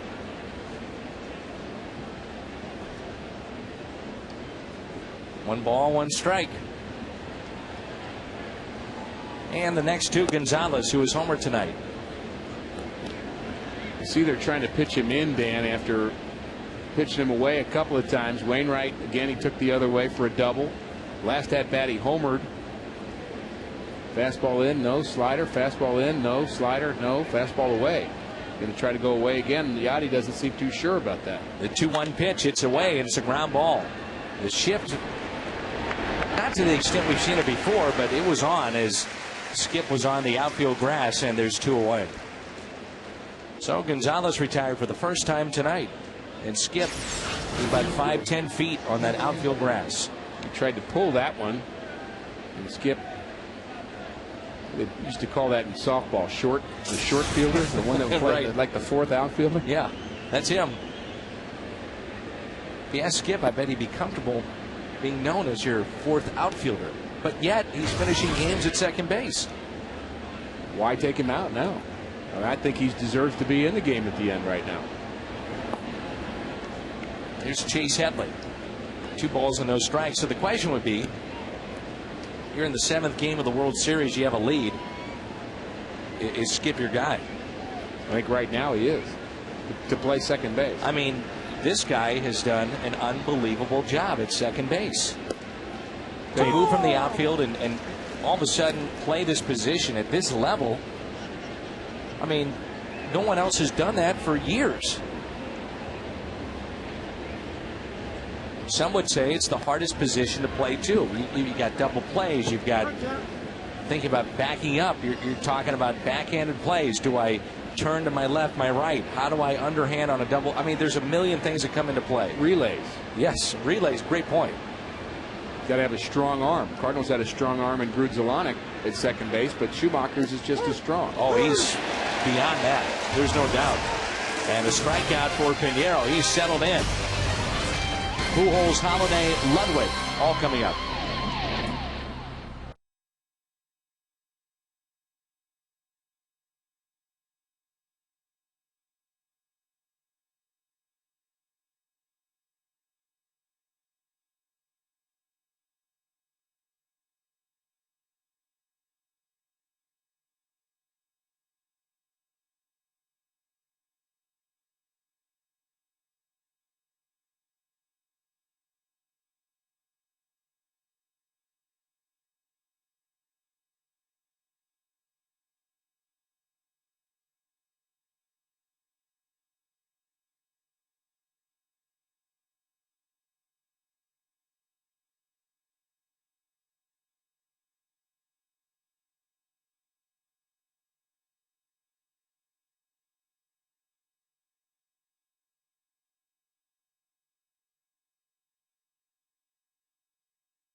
Midwest is brought to you by AT&T. Switch to the nation's fastest 3G network. AT&T, your world delivered.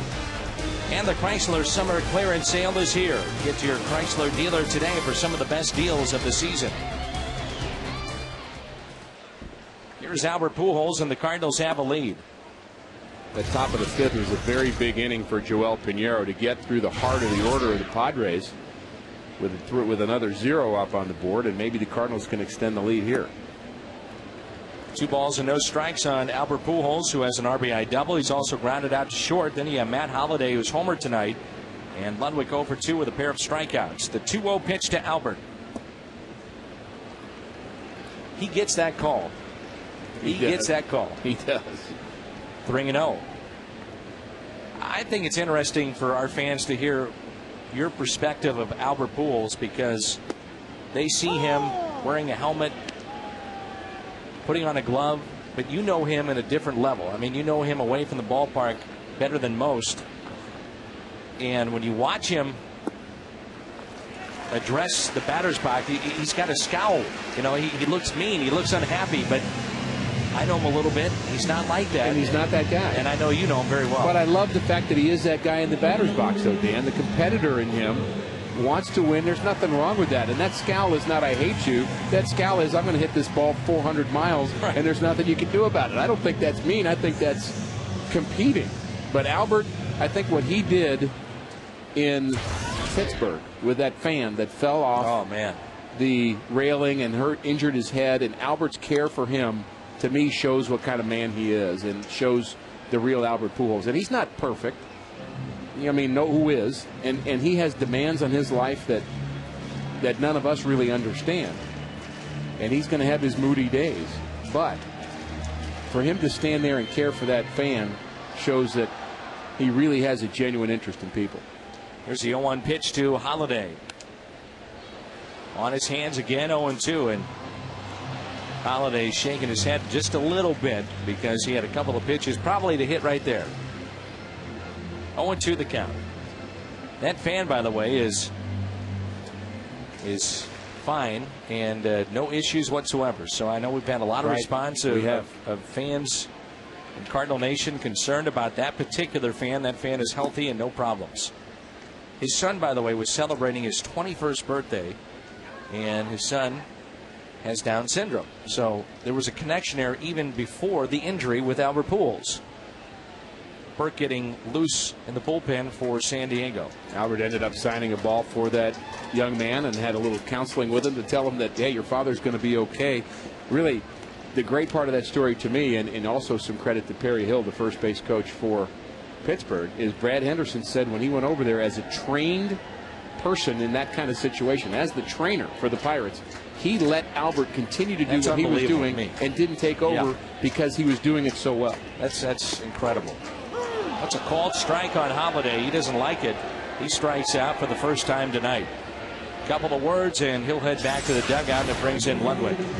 Doesn't like this pitch. It looked like it might have been inside. Very close, borderline call. Does not go Holliday's way. You know, he's not a very demonstrative kind of guy. At least we haven't seen that yet here in St. Louis. Holliday's kind of just very low-key, I would say, the way he plays the game. He's playing very, very well. I was about to say, why would you be when you're hitting 500? Right. There's not a lot of things to be upset with. Right.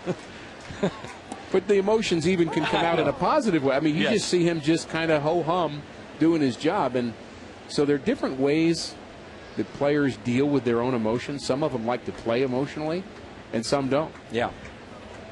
It would be tough, though, to be an emotional player and try to be that rah-rah guy for every day of 6 months. I mean, that would almost be impossible to do that. That's Rex Hudler, former Cardinal, and that's Kirk Gibson, a former teammate of mine. Sure. And they'll wear you out after being with them for about a week. You love the guys, but they wear you out. Oh, I can imagine. That's up and into Ludwig, who has struck out twice. 2 balls and 1 strike.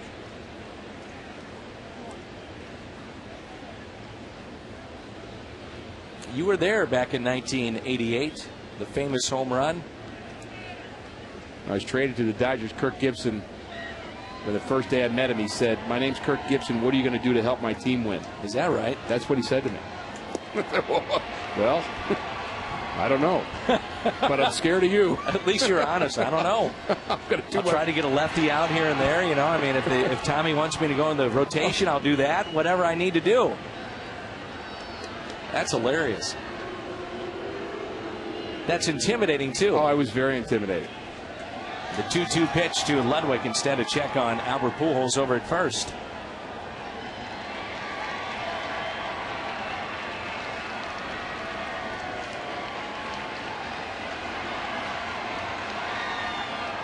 You know, this right-hander's actually struck out 6 here tonight. That almost hit Ludwig just like it almost hit Pujols earlier. I don't know how that missed him either. Same, very similar pitch. If you're Craig Biggio or Bonds, you've got the armor on the elbow, so you don't even worry about it. If you don't, you spin away from it. That sure is a difference in the game over 20 years. It's huge. There he goes, a swing and a miss, a throw down to second. They've got Albert caught up, throw to first. The tag is there, but not in time. Gonzalez can't believe it, and neither can I. He looked out to me. Albert knew he got a bad jump, so he just turned and went the other way. The swing and the miss by Ludwig. I'm not going to make it. Best chance, head back this way. I don't know. He looked out again. Wow. A tough night for Ludwig. He has struck out 3 times, 0 for 3, 7 on the night for this right-hander. And here is DeRosa. And he struck out twice. It's been that slider that's gotten both these guys, Ludwig and DeRosa. I mentioned the other night, and I'm not sure if you agree or not, but I've seen a lot of fastballs to Mark DeRosa, and I'm not sure if that's a product of his injury with his wrist, you know, trying to just pound him in. Word gets around. Yeah, it does. I mean, video's out there, but this guy's too good of a hitter. That time it's a breaking ball and taking 4 ball, 1 ball, 1 strike.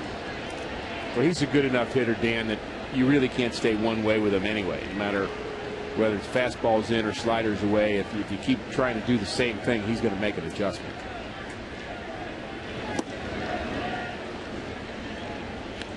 So 1-2. There's that fastball in on the hands. And that's the complimentary pitch. The fastball in on the hands, the slider down and away. It's kind of pitching 101. You get a guy looking in, then you throw a pitch away from him. Trying to change the eye level, trying to vary the speed. And a check on Pujols over at first. And that's how a guy with below average stuff has 6 strikeouts working in his 5th inning. 4-2, the Cardinals have the lead with 3 runs in the first and 1 in the 4th. 1-2 pitch here to DeRosa. As a player, when you arrive at the ballpark and let's say you don't take BP and you walk out to this, what kind of impression does that make? Oh, it's great. The energy's high. The energy has changed in this ballpark, even when there was 40,000 before. It's just different after these trades. No question about it. It's noisier, more active crowd. They're standing up more. They're noticing defensive plays more. Honestly, I think the crowd has become energized about watching the game. I think one of the problems you have at a lot of ballparks in baseball is you end up watching the mascot and the hat dance and the stuff between innings and the pierogi races and the guys sliding down the slide in left field. I mean, it's what's happening outside the game that a lot of fans pay attention to. But I think now they're really centering on what's going on the field and noticing. That's a base hit up the middle. Pujols to second, and he'll stop there. As far as your future stops for broadcasting, I'm going to cross off Milwaukee. Yeah, that's right. And I'm going to cross off Pittsburgh. Yeah. Anywhere else, you're good. Yeah, the hot dog race. And Washington, the presidents. Washington. Now, the president race, that's different for you. That's fun for me. You learn a little history at the ballpark. It's okay. I caught you. Well, come on, culturally. Oh, I agree with you. I enjoy the president race. Thank you. When I'm trying to learn about the different sausages that are out there, I do find myself saying at 10 o'clock at night in the middle of the 6th inning, what am I doing here? I got pierogi, sausage. I mean, I got them all. I'm glad we don't do that here, is all I could say. Here's Yadier Molina with 2 outs and 2 on. Runners at first and second. That's in the dirt. A good play made by their catcher, Nick Hundley. We praised Molina so many times, and that time he didn't backhand it, got in front. And if he didn't get to it, it was going to go off his body. Good play.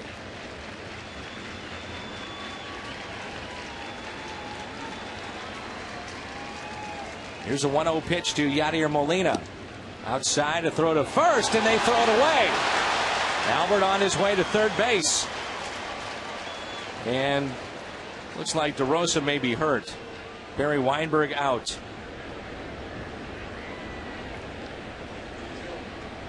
It's an error on the catcher, and now DeRosa being looked at by the Cardinal medical staff, along with Dave McKay and Tony La Russa.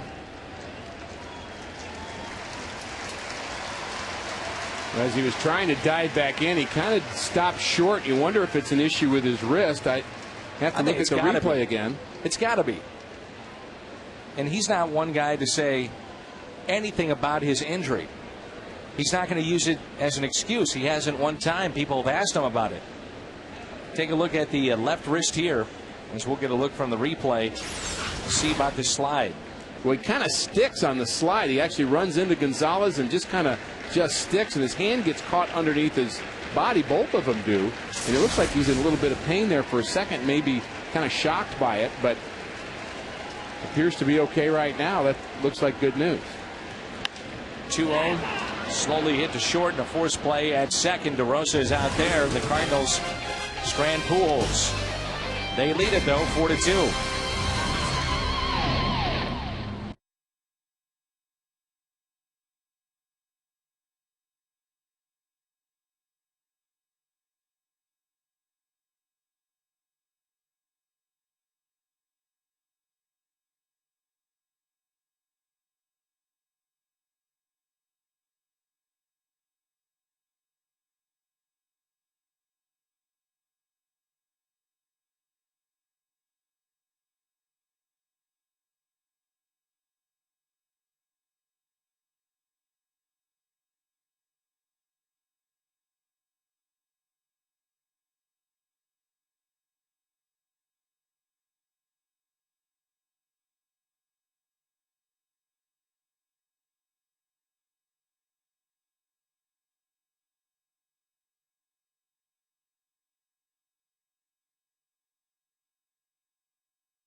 Record for home runs by a pitcher. We saw Adam Wainwright go deep last night here in Game 1 of the series.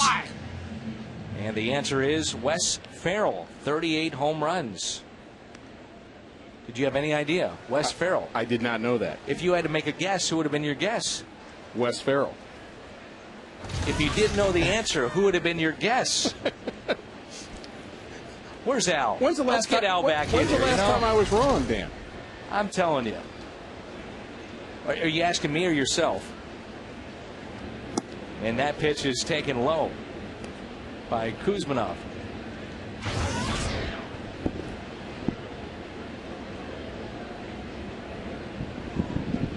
By the way, you never know what might happen up in the booth, and Ricky just asked me to pull my headset off, which I, of course, did, not knowing what he might ask me, and he said, by the way, what was the question? Well, I was entertaining your friends up here, Dan. That's a fly ball to center, and it's caught. You talk to an outfielder, in particular a center fielder, they'll say that ball that's hit right at you is the one that's toughest to judge. Do you go back? Do you come in? Little hesitation right there, and then he goes back to make the play. Sometimes the best thing to do is not overreact, and that's what Colby did there. And a little Michael Jordan with the tongue sticking out, catches the ball over his shoulder. How would you characterize the year of Colby Rasmus?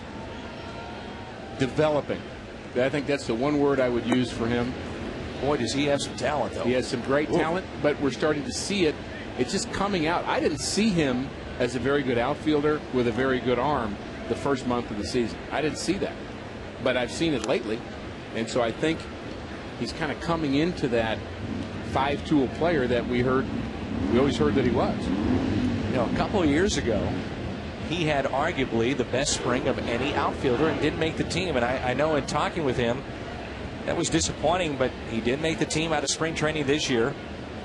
And at this point, you don't know if he's going to play every day. That pitch was up and hammered, but a foul ball. This is Will Venable. Well, having a good spring training can be like fool's gold. It can be overrated.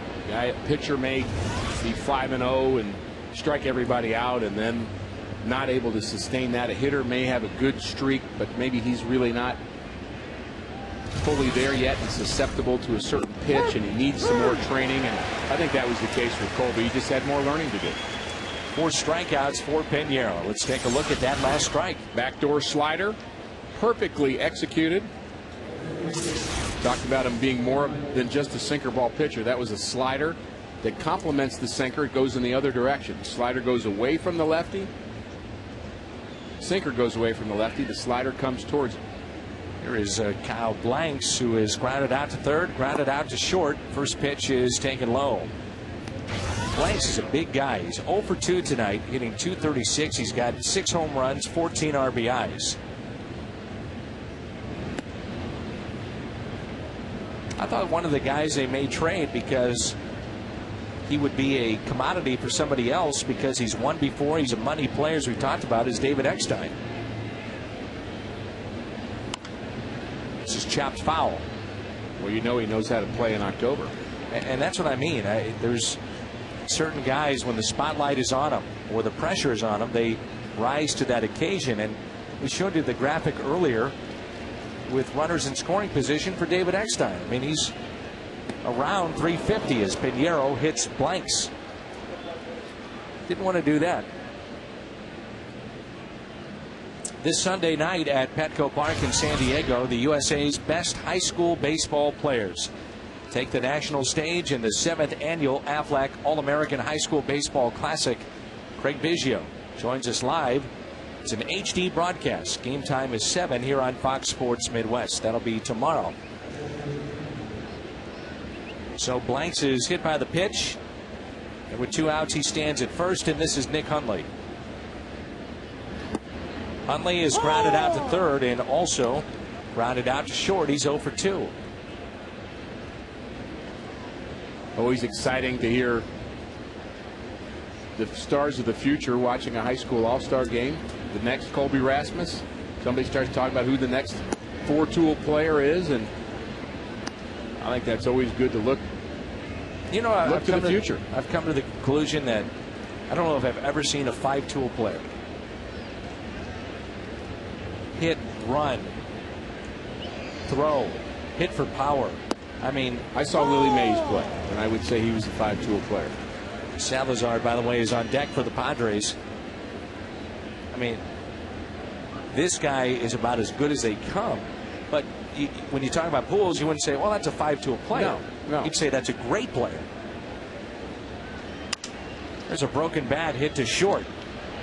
Underhand to second. They just got him. The force play at second base. Cardinals lead it 4-2.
David Eckstein scores that run, but he settles down Matt Holliday. A home run in that first inning, the big hit for the Cardinals, as we have another huge crowd here at Busch Stadium enjoying a 4-2 Cardinal lead going to the bottom of the 6th. The St. Louis Cardinals, the Missouri Department of Health and Senior Services, and Fox Sports Midwest have joined together to encourage young people not to smoke, because once you start, it's hard to stop.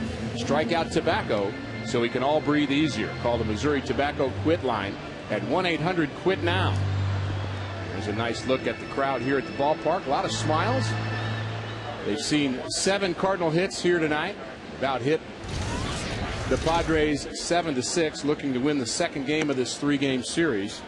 Cardinals won 9-2 in last night's game. Our Chevy called to the bullpen is the right-hander Burke, and he takes over. In the bottom of the lineup for the Cardinals, Lugo, Pinheiro, and Schumacher scheduled for the Redbirds. So it's Burke on the mound, Gwynn in center field, Venable now in right field. How about you see the numbers there for Greg Burke? We talked a little bit about this last night, but Tony Gwynn Jr. with his dad, he's not in the stands, he's not hidden. By the way, he's in the Hall of Fame, and he's broadcasting your games. I don't know if that's a comfortable feeling or pressure. They both, and I've talked to both, Gwynn Jr. and Sr., and I've talked more to Sr. than I have Jr., and you can't find a nicer guy that's ever played this game. I thought there was a lot of pressure on Chris Gwynn to be the brother of Tony Gwynn. Oh, yeah. That's pressure enough. I played with Chris in L.A., and he's another great guy. I mean, everybody loves Tony Gwynn. I mean, you can't find anybody to say, boy, that guy really is a jerk. I mean, you're talking about a Hall of Famer, one of the best hitters ever, and he was not a 5-tool guy. No. But he was pretty good at some of those other tools, but he was just especially early on. Yeah. But the thing was, you know, for being a guy that played the outfield, you know, he didn't hit many home runs for being in the corner outfield position, but he didn't care because every year he hit 330 or 340. I think he could have hit more home runs if he wanted to. He didn't really try to hit home runs. 3-2 is the count on Julio Lugo. And Lugo serves it into right field. Base hit. Drops in there. And a leadoff base hit here in the 6th. Here's a look at Tony Gwynn Sr. Oh, not too much. Almost 2,500 games. Nearly hit 340. Over 3,000 hits. We forget early in his career he was a threat to steal. On base percentage almost 400, which is a big stat now that baseball people look at. Remarkable career for Tony Gwynn. Now, as we talked about, he coached Steven Strasburg, and so he has told people that Steven Strasburg is the real deal, that this guy is about as good as they come, and so the Nationals have until Monday night to get him signed. And he's looking for big dollars. Big dollars. Some people say in the neighborhood of maybe $50 million for a signing bonus. There's the bunt, and a good one. Only play is to go to first, so Joel Pinheiro does his job. Pitch in for Healthy Smiles with Delta Dental. And the Cardinals purchase a $2 raffle ticket for a chance to win an autographed baseball by Albert and join in the Smiles. The proceeds benefit local charities that help kids have healthy smiles. For information to buy your tickets, please go to smilesleague.com. Back to the top of the lineup for the Cardinals, and here is Skip Schumacher, who has picked up an RBI base hit back in the 4th. He's also flied to left and grounded out to second. The little things, sacrificing, like Joel just did right there, helps you win games. 4-2 Cardinals.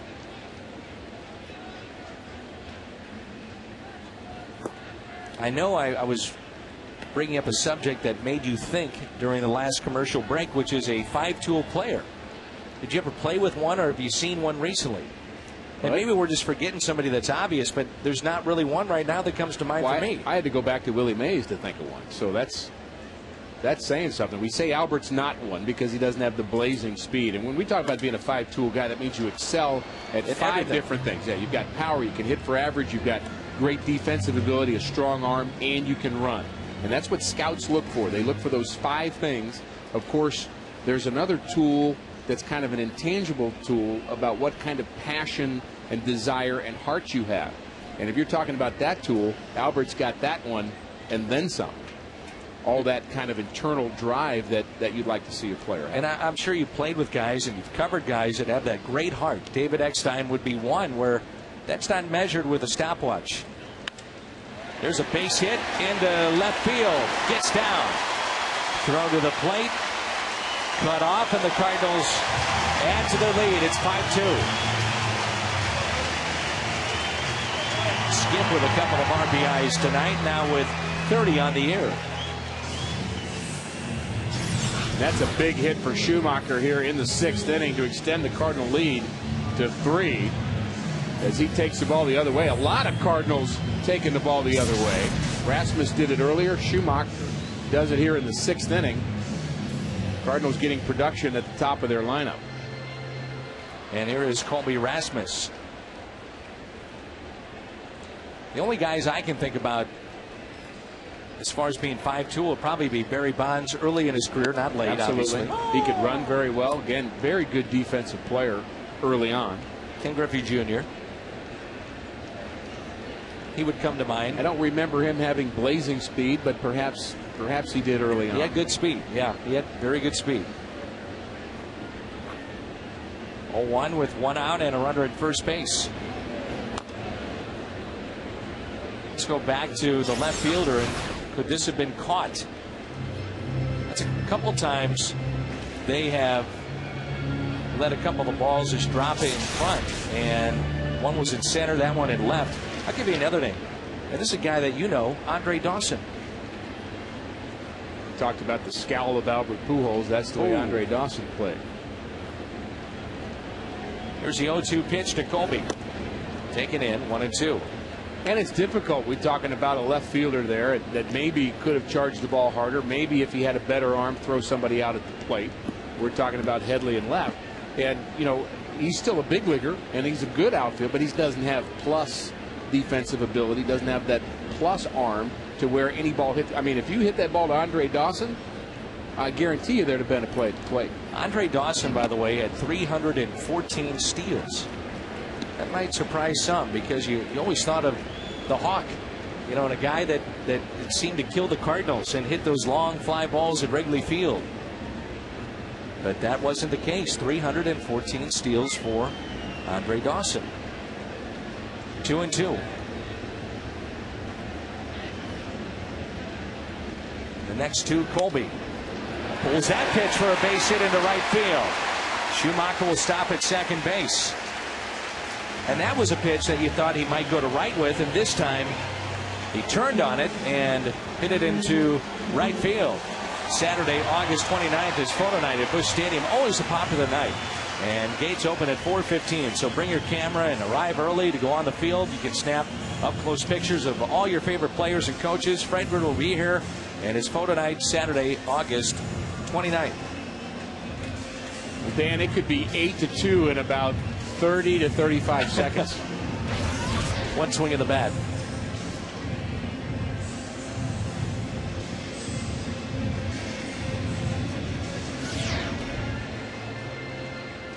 I'm counting.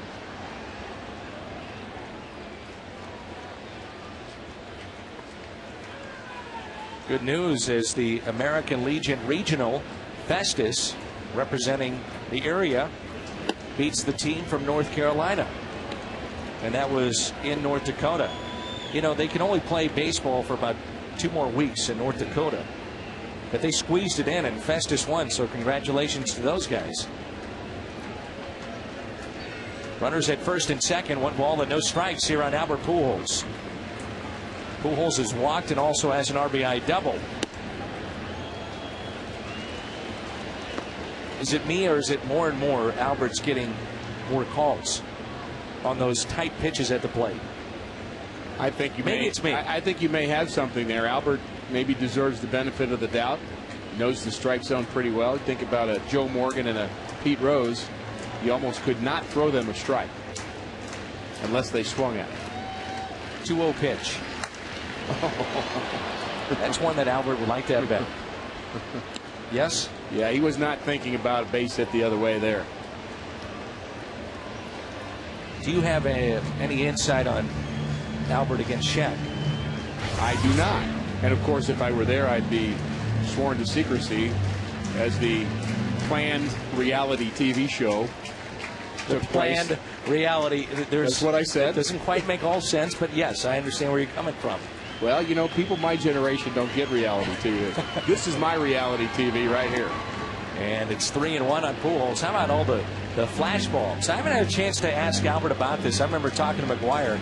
I said, the flash ball was popping. Did that bother you? And Big Mac said, never. He said he was so focused on the pitcher, it never bothered him. But tonight, even more so than maybe some other nights. I mean, they are popping tonight. 3-1 to count on Pujols. 5-2 Cardinals. Here in the 6th inning.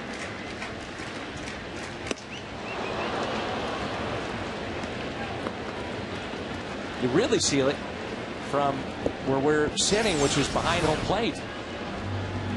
Another hanging slider, Albert, just a bit out front as another 500 or so flash bulbs went off. I wasn't counting. Better be quick, real quick.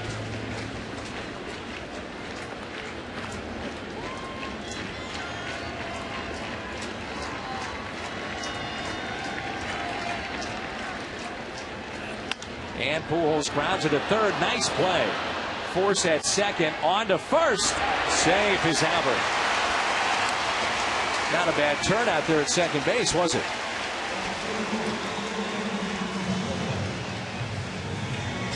The cameras, flash bulbs popping here at Busch Stadium. Another good play by the third baseman. David Eckstein does get rid of that ball in a hurry. Close play at second. And he made it close at first base as well. Another nice play going to the left for Kuzminov.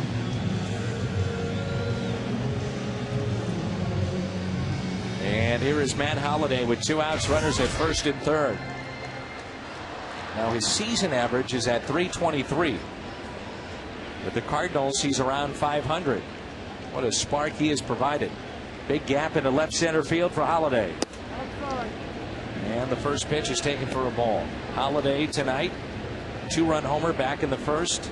That was his 5th with the Cardinals. Also flied out to left and was called on strikes on an inside pitch that he didn't like his last time up back in the 5th. So first and third, 1-0 the count with 2 outs.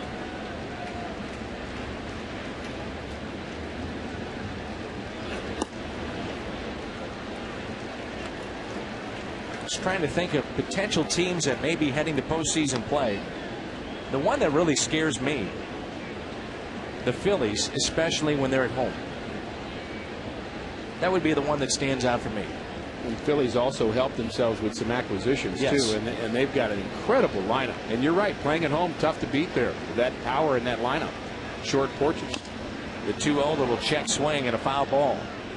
They have added Cliff Lee, of course, and Webb, a right-hander, is getting loose in the bullpen right now for San Diego. I talked earlier about San Francisco. If they are able to somehow, maybe they could win the West, but even if they were the wild card team in the National League, when you've got Lincecum and Kane, and they've also improved themselves with Freddie Sanchez up the middle, that's that team with not a lot of offense, but they find ways to win. And I think Lincecum and Kane, again, it's like having Carpenter and Wainwright. You got Brian Wilson at the end of games. Right. The 2-1 pitch. And that's a strike. Now, the oddity of what I just said is the fact that the Phillies are 29 and 29 at home. And that just, to me, doesn't make any sense. Hard to imagine that, isn't it? 500 at home for the Phillies with the short porch. Ball flies out of there. They have a lineup that's conducive for home runs. When you think of Utley and Ryan Howard and some of their big sluggers in that lineup. The 2-2 pitch. Holliday jammed a bit. Floats one into shallow left center. And this is caught by Tony Gwynn. And Dad has a sigh of relief to the booth to our right. Cardinals strand a couple, but they lead at 5-2.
Have the lead here in the top of the seventh, and it's our Mercedes-Benz E-Class attention assist of the game.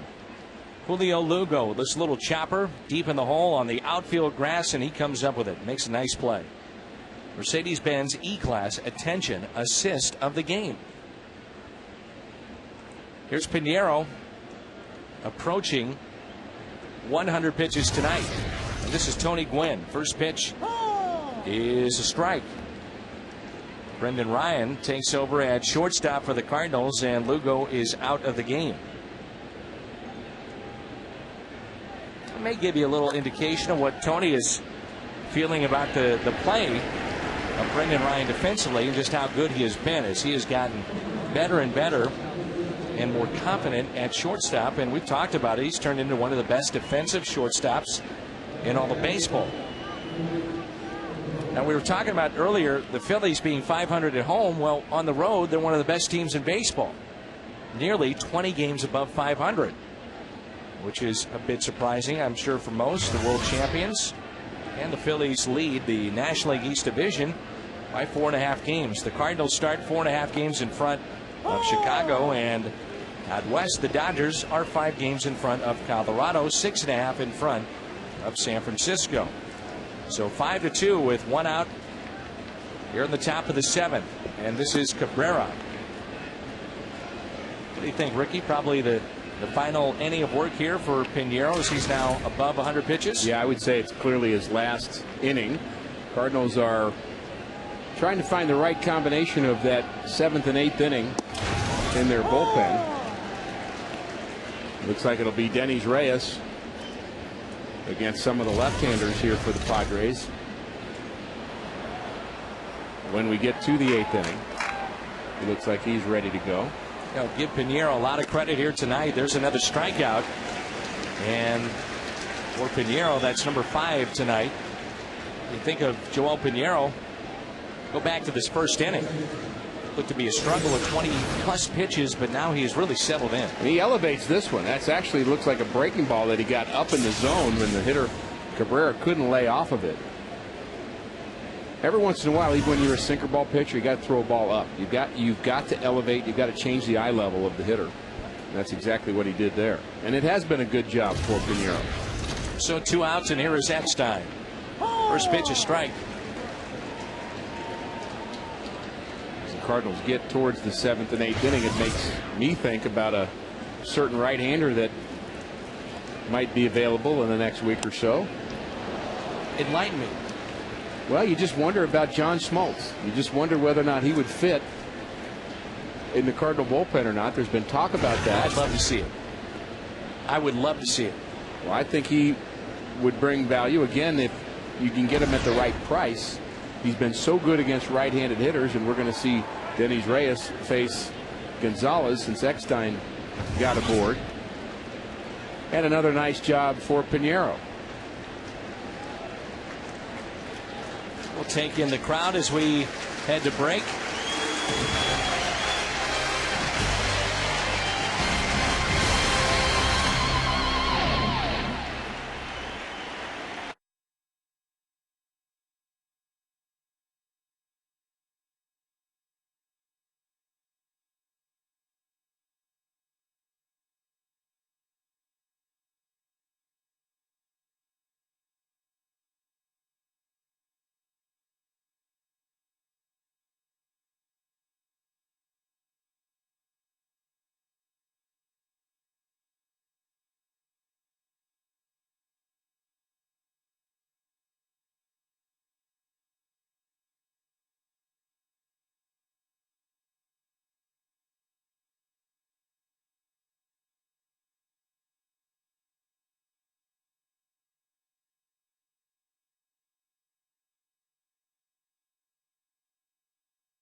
He'll turn it over to the bullpen. Denis Reyes in for the Cardinals, 54th time as he is in for St. Louis. And he's been solid along with Trevor Miller from the left side in the bullpen. Reyes has had a couple of blow-up games, but for the most part he's been very good, particularly against left-handers. And this is a tough project here in Adrian Gonzalez, who's 2 for 3. His home run in the 3rd inning accounted for one of the 2 Padre runs.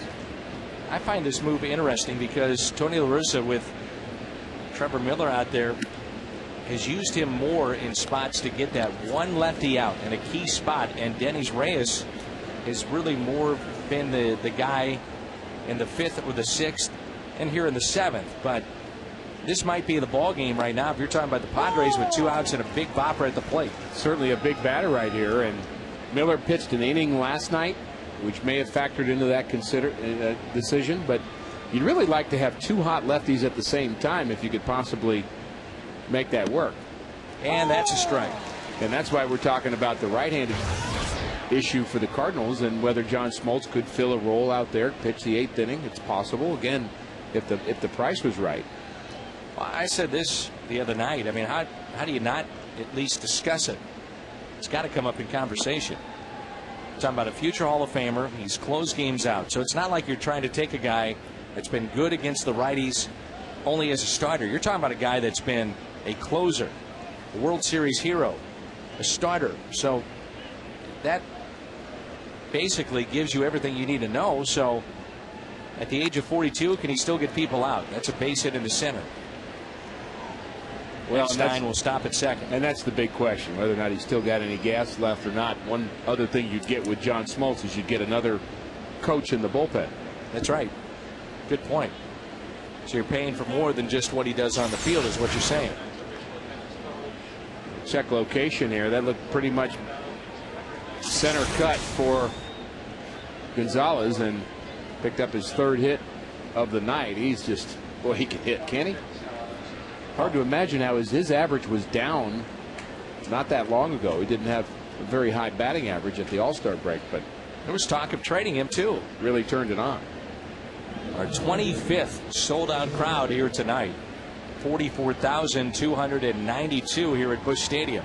44292, and here is Chase Headley. And all of a sudden you're facing a tying run at the plate. That's right. On the year, hitting .257. He's 1 for 3 tonight. RBI single back in the 1st. Reyes wants the ground ball. He gets it, but it's up the middle. Eckstein coming in, and he will score to make it 5-3. Almost looked as if Reyes might be able to put the glove down to at least knock it down or make a play on it, but as many pitchers will do, they'll let it go for their middle infielders. The only problem was there was no one near. See right there, a little hesitation he had? Yeah, I think he thought maybe Ryan would be able to make that. He just couldn't quite get the glove out in time, and Ryan playing Headley to pull. And not a good outing for Dennis Reyes. Headley a much better hitter from the left side. That's why Tony La Russa wanted him to bat right-handed. But it didn't work.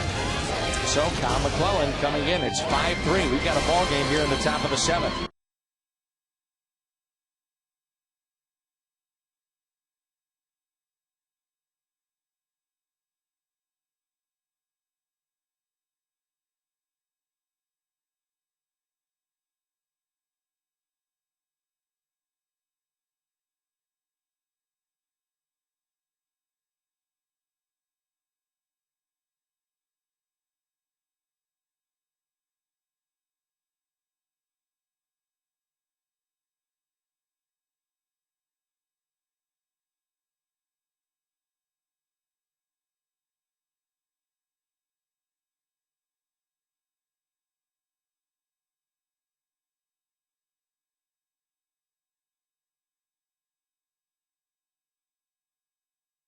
'48th appearance, and Kyle's been very good out of that bullpen. He sure has, and it's a tough spot for him here against Kuzmanov. A couple runners aboard, and really the game in the balance right here. The Cardinals were able to extend the lead a bit with a run in the 4th and a run in the 6th, but the Padres have come back here in the 7th inning with 3 straight 2-out hits. David Eckstein started it, then Adrian Gonzalez with a base hit, and Chase Headley another 2-out hit scored David Eckstein to make it 5-3. And now Kuzmanov, who has some pop, 15 homers, 67 RBIs, has a chance to do some more damage.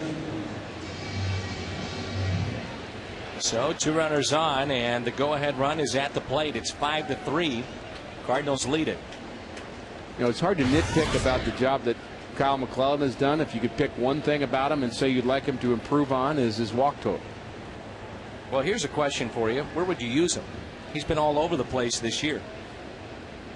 Is he your setup man? Is he your 6th inning guy? Is he coming in for one right-hander? Is he in the 8th? You know, I like the versatility. He almost has late versatility. I mean, that's kind of an unusual position, but he can go more than one inning. So you like him to be able to come in sometimes in the 6th or 7th. 1 ball, 1 strike. But he could also do the Russ Springer job of coming in the 8th inning and just getting a bunch of right-handers out in the 8th inning to get to Franklin. Sure. So I would say it depends on how well rested he is and what the situation is. And I think he's the one guy you've got to keep in multiple roles out there in the bullpen. Here's a 1-1 pitch. Past Brendan Ryan. Holiday will come up with it. They'll wave him in. Here comes the throw. And it's offline. 5-4 now. Gonzalez scores to make it 5-4. Kuzmanov drives in his 68th RBI. 5-4 now, St. Louis. Diving almost there by Brendan. Yeah, great effort right there. That would have saved a run if he had been able to do that, but could not get a glove on it. Gonzalez able to round third and score. And fairly close play at the plate. Throw up the line a bit. Holiday does rush the ball well, gets off a good solid throw, but not nearly in time. 6 2/3 from the starter tonight. Pinheiro for the Cardinals. 3 runs on 7 hits.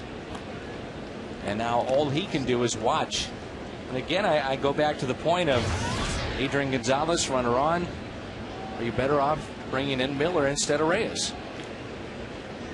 It's a question worth asking. Here's a 1-0 pitch.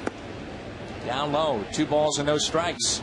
Tying run at second base. Go ahead run at first.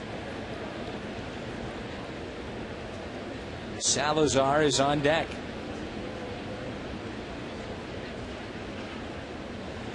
This crowd of 44,292 entertained so far, but now on the edge of their seats. That's low. 3-0.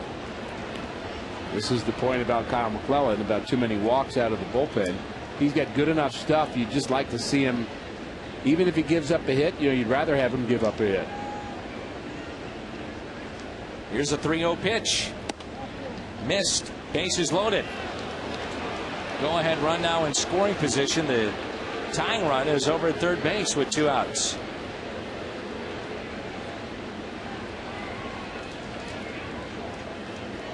So the bases are loaded for the San Diego Padres.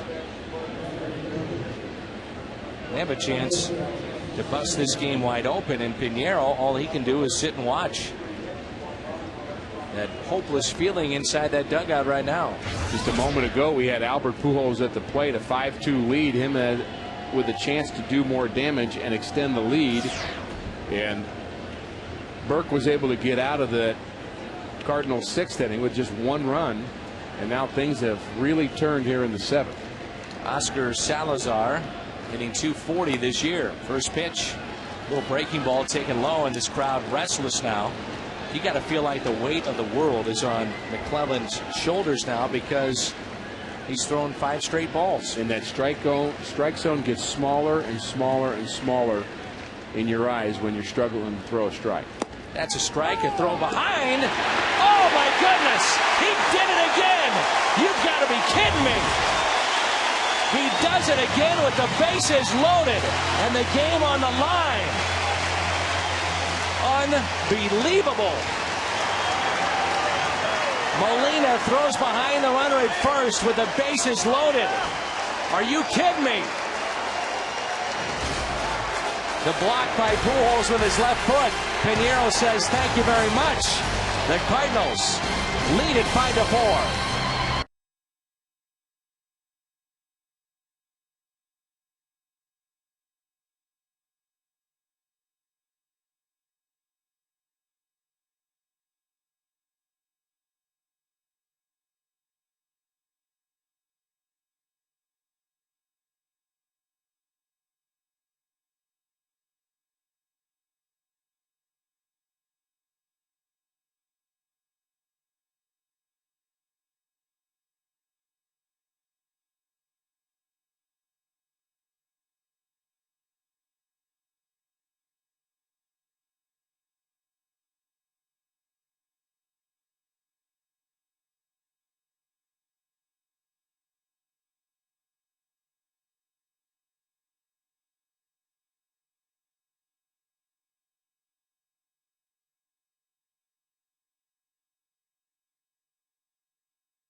But yet Yadier Molina with his defense yet again a difference maker on a play that at this level, Ricky, for all intents and purposes should never happen. Bases loaded, you're picked off at first base. Where's he going? I mean, right. There's no reason for that to happen. Obviously, you've got scouts in your organization that have seen the Cardinals play all year long. Somebody has had to say at a team meeting somewhere, do not get picked off at first base. Be careful about Molina throwing behind you. Be careful about Pujols creeping up in behind you, and especially with the game on the line. And you think about what happened with the Padres and the playoffs. What year was that, Dan? 2004, I believe, where the Padres had a player picked off in the middle of a playoff game. A couple of years ago, I believe that was Brian Giles. During the regular season, Molina to win a series against San Diego in San Diego picked off a runner at first base. So it's not like the Padres haven't seen this before. That pitch is taken inside. 1 ball, 1 strike. But it really, the bottom line of that as you're leading off of first base is you've got no place to go. There's a guy on second. We look at the numbers of former Cardinal minor leaguer Luke Gregerson, who was the player to be named later in a deal with the Padres, and he was a guy that Tony La Russa, by the way, did not want to lose. Is that right? He saw him pitch in spring training, and when the list came out of the potential guys that the Padres could take, he shuddered when he saw that Gregerson was on that list. He did not want to lose him because he saw something in him in spring training, and obviously the Padres saw the same thing. And still alive now for Ludwig. Well, at some point, you got to give Tony La Russa and Dave Duncan maybe just a little bit of credit. These guys might know what they're doing. They do. Well, I mean, but obviously when you make a deal, and we talked earlier about losing Todd and Perez, sometimes, and Chris Duncan, sometimes you've got to give up players to get players. And if you're in the mode to win, and the Cardinals are in the mode to win this year, then you've got to make some sacrifices. That 2-2 pitch is hit fair down the left field line. Ludwig, as you see there, on his way to second base. And that's a leadoff double. You just get the feeling. We're only in the 7th. Little insurance is needed here tonight. 5-4 Cardinals. Well, we talk about the leg kick of a Holiday. Now compare it to Ludwig. None. Very quiet with the bottom half. He pulls this ball right down the line. Kuzmanov, who's been all over the place at third base, makes a great effort. And our fans down the left field line have really become educated, Dan. They are letting that ball go just in case the player might have a chance to go further. They want to pick it up, but nope, not going to do it. See, now, if that's me, you're going after it. Absolutely. I bring my glove. If not 2, I'm reaching for it, and then they can kick me out. Which they might do. Oh, there's a real good chance that's going to happen. Or at least escort you to a less close seat. I think that's what might happen. It might be tough finding one tonight, though. We're packed tonight. We are. They could send you to the upper deck, but there's nowhere to go. 1-0 here on DeRosa. 5-4 Cardinals. That's a big run out there at second base. And right here, an important at bat. You know, he showed bunt. Minimum, you want him to hit it to the right side just to advance that runner from second to third. Gonzalez creeping in at first base. He's a very good fielding first baseman. And we'll see if he has the daring to throw the ball across the diamond a lot the way Albert does. If the ball is hit to the first baseman, he is at the cutoff there, and he can make that play. Now David Eckstein will not throw out the runner at third, Ludwig, if the ball is hit to him at second. How did you approach these kind of situations? Would you pitch a guy inside hoping that he pull the ball and keep that runner at second base, get a ball on the ground, or how would you do it? I think you have to be careful to not go away from your strengths. And in fact, in that situation right there, I'm wondering what would happen if the catcher would have thrown the ball, as Ludwig was off the base there and almost interfered with by DeRosa. But I think you go to your strengths. If you try to say, okay, I'm going to just throw the ball in to make him pull the ball, it happened enough with me where they pull the ball in the left field corner, and I didn't have to worry about him moving the runner over. That guy I was pitching to is now on second base. So I think at some point, if changeup's down and away or my pitch, you just got to hope he pulls that ball instead of taking it the other way. 2-2 outside. Gregerson's a slider pitcher. We got to start giving you some credit here. Well, I don't need any. Okay, I just want to make sure. No, I'm fine. All right. But Gregerson's. But you actually got people out. Occasionally. But okay. Thank you, Dan, for worrying about my psyche. He's a slider pitcher, Gregerson. So he's throwing a ball that's moving away from DeRosa. But that's his strength. He's got to keep doing it. Base hit in the left. Ludwig to third. Ludwig will score. And the Cardinals add to their lead. It's now 6-4 St. Louis. Big run scored by Ludwig and driven in by DeRosa.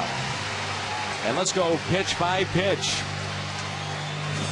This is brought to you by Chevrolet. Well, it's an interesting at-bat for DeRosa, who's actually bunting on the first pitch. Then he's not, as Gregerson misses away. Then there's a slider right down central, and he tries to bunt again. That doesn't work. Gregerson goes back with the slider, then finally hangs his slider on the inside half And DeRosa's too good a hitter to miss a hanging slider, especially with a guy out there at second base and a chance to extend the lead. Big at bat for Mark DeRosa. The play of the game in many ways. Yadier Molina in the top of the 7th. Momentum changed, didn't it? There's no doubt. I mean, he throws down to first with the bases loaded. And that play is inexcusable for the base runner. You can't get picked off at first base with the bases loaded. That just can't happen when you're trying to come back in this game and you haven't led. You're a team that struggles. You see the big gap in left center. You can't get picked off at first. And you think about the psyche of a team like San Diego, who plays so poorly on the road, almost 20 games below 500. When something like that happens, everybody in the dugout has this collective sigh Here we go of, again. Here we go again. Right. In the Cardinal dugout, when that happens, you're thinking, oh, that's the exciting thing that's going to help us. That's right. We're going to win this game. It's amazing how much of this game is played between the ears. If you're Bud Black, you take aside that particular player and you say, okay, what did you see? And whatever explanation that they give, it still doesn't add up to there's no reason you got picked off. That can't happen. Well, if the reason is I wasn't thinking, then that's the reason. I mean, that is a reason. And that might happen. But it's not a very good reason. And so what a manager always tries to do with a player is help them understand what their thought process was and rearrange that. If somebody says, hey, it was just a good play and it's no big deal, and then you got to ask again. And you got to say, no, let's talk about that again. If the player says, look, it's my fault, there's no excuse for that, I will never let that happen again. It's a dumb play, and I just was not prepared. Then at least the manager knows he's evaluated it correctly. Right. Not that he was thinking at the time, but at least he's evaluated the problem in the right way. And if you're a Padre fan, you're one of the players, you're saying, all right, bases loaded, we got something going here, we got a base hit, we're on top. So it's a huge, huge mistake. On the inside corner to Yadier Molina.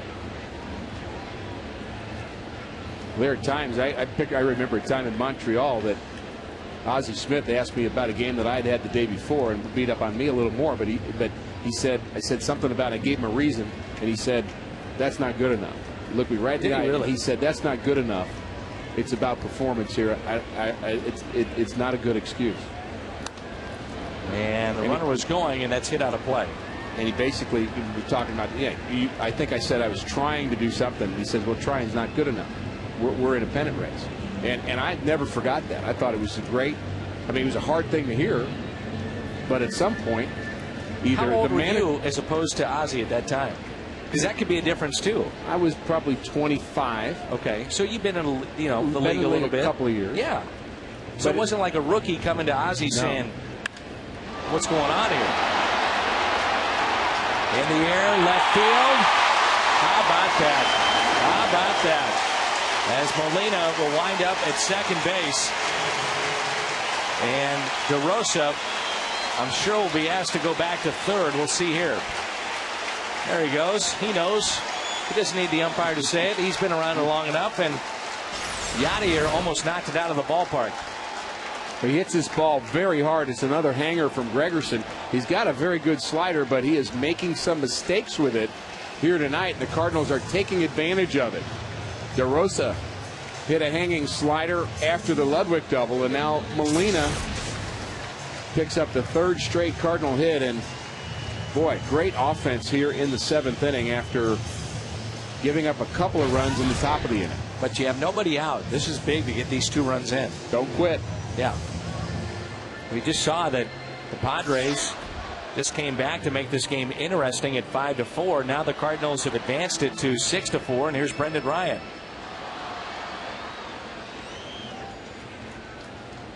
Infield is drawn in for the Padres, and a big gap into left center. First pitch is popped foul and out of play. What do you think about the infield drawn in? Well, I heard Al and you talking about last night about the infield in with Hitting Matt lanes. Holliday. With Matt Holliday, it's a little different story with Brendan Ryan. You're trying to take this run away. You're trying to not let this run score just on a ground ball. You're trying to make him earn it.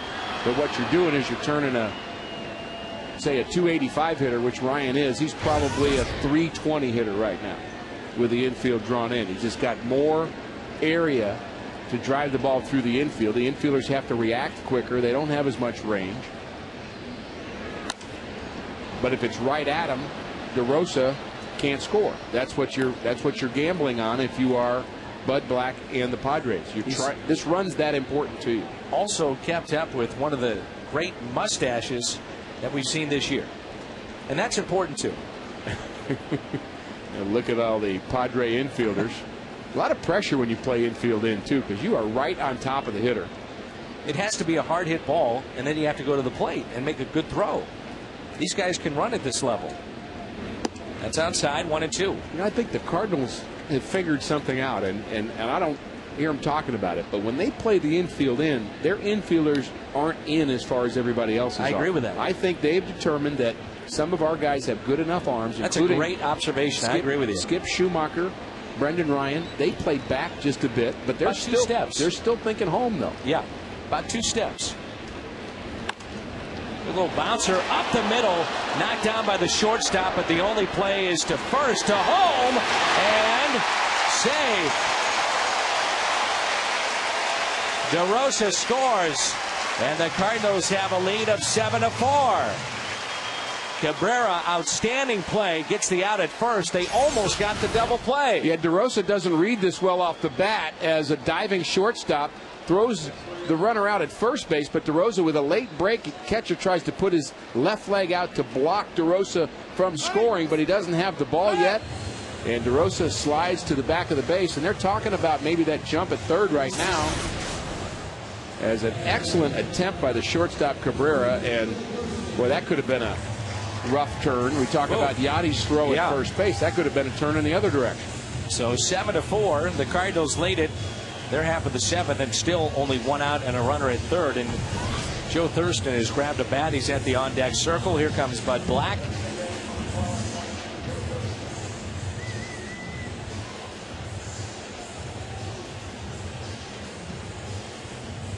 That's it for Gregerson. They'll make the change here. Another look at that play at the plate. Brendan Ryan puts it in play, choked up. DeRosa, a little hesitation, but he scores. 7-4.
Hits tonight. We're only in the 7th inning.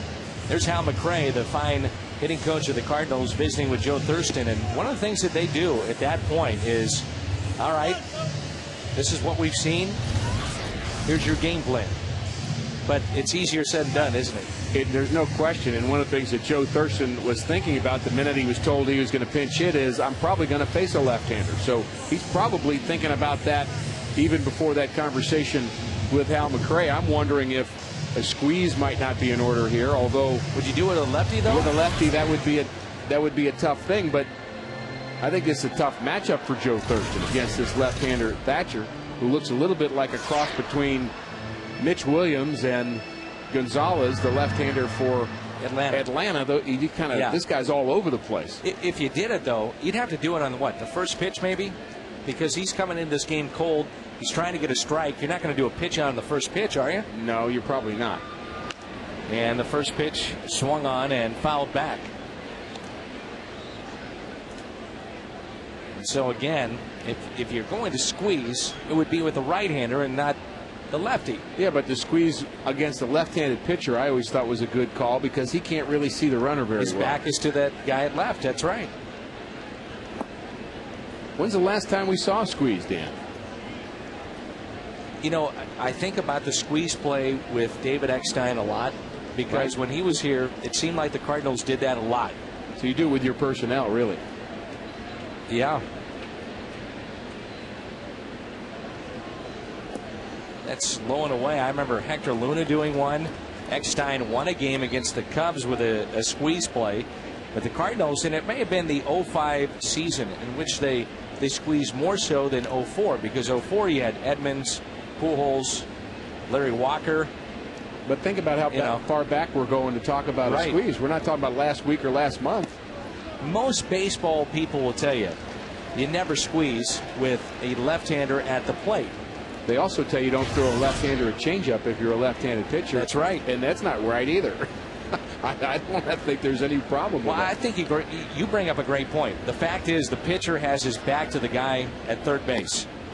And Thurston swings and misses, meaning that if he's going to throw something in the vicinity of the plate, you're going to get a little better jump off of third. You're going to get a great jump. So if he wanted to, just throw the bat at it. 3-2. Get out of play. I don't think enough has been made, by the way, of the job that Joe did before DeRosa, before Gloss. You know, the Cardinals were looking for help at third base, and this guy was fantastic in the first month, and for the most part, held it steady. I think that's a good way to describe it. He was steady. I agree. Little broken bat, back to the pitcher, and there's 2 away. I wonder still, I think about what you said, Dan, about the right-handed hitter, left-handed hitter. I wonder if that's overrated. I mean, why is that big a deal to squeeze with a left-handed batter? Or not to squeeze with a left-handed batter? And the obvious explanation would be, well, the catcher's there. He can see that runner coming down on the third base line, and at the last second he can say, hey, throw it out here. I'm ready for it, get it out of the zone to where this guy can't put the bat on the ball. But I go back to what you're saying is that we see a lot of lefties. They don't pay attention to the runner at third.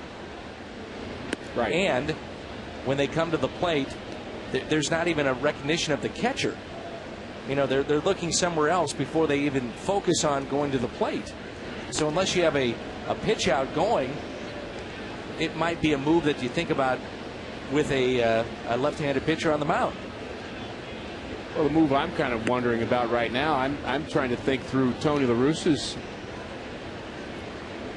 work here in the 7th inning and wondering why Khalil Green just didn't hit for Joe Thurston. Once the pitcher was announced, more important to have the right matchup with a guy on third and less than 2 outs, and you bring him in to pinch hit for Schumacher. You almost would rather say keep Schumacher in and just go Green Schumacher instead of Thurston Green. Good point. 2 outs and runners at first and third, and now Colby Rasmus gets a chance for the Cardinals. Rasmus tonight, single, a run scored. He's doubled back in the third. He's grounded out. He's also singled in the 6th. He's had a good night. 3 for 4. I know teams don't like to do that much anymore, Dan, because the benches are so short.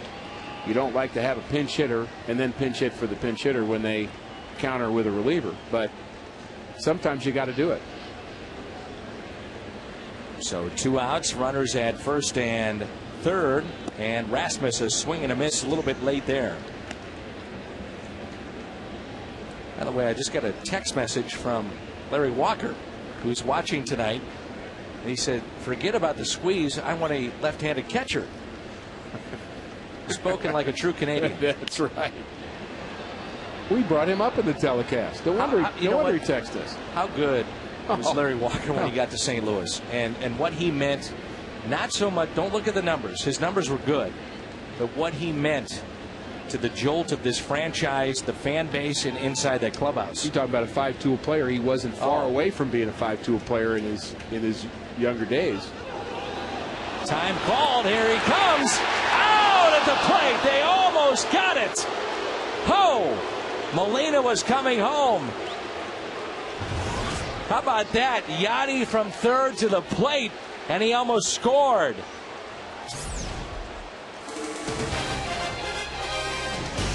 Hustling all the way. Almost snuck in there. 7-4.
Who thanks you for being a designated driver. By Bank of America. Cardinals banking only at Bank of America. And by Ameristar. More casino, more fun.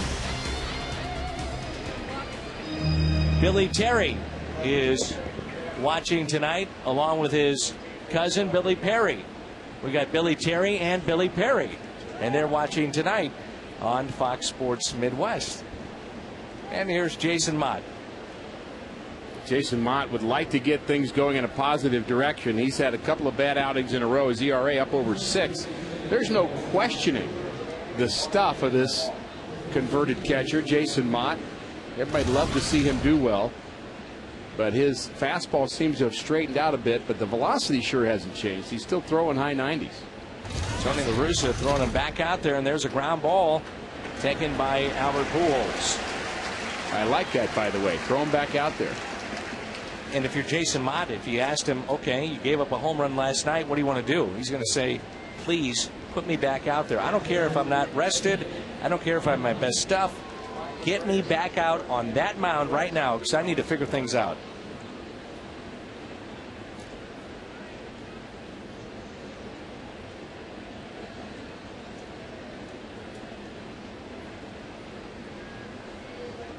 Big Cardinal fan Dave Woods watching tonight and celebrating birthday number 65. So happy birthday to Dave Woods, who never misses a ball game here on Fox Sports Midwest. This is Nick Hundley. 1-0 pitch, hit in the air. Shallow right, who wants it? Ludwig is there. I think the best guy I ever saw deke a runner, Larry Walker. I mean, that guy was so good on a ball that was over his head, but then for us as broadcasters, we're watching guys go back on a ball. You think you got a judge on it. Okay, he's going to get that, and Tony La Russa's out to get Mott. But all of a sudden, Larry Walker would deke me. I think, well, he's going to catch this, and it turned into a single, which should have been a triple or a double. And one of the things that proved is you text Dan, he'll mention you 3 times in the telecast. Miller's coming up.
Larry Walker, thank you very much, Ricky.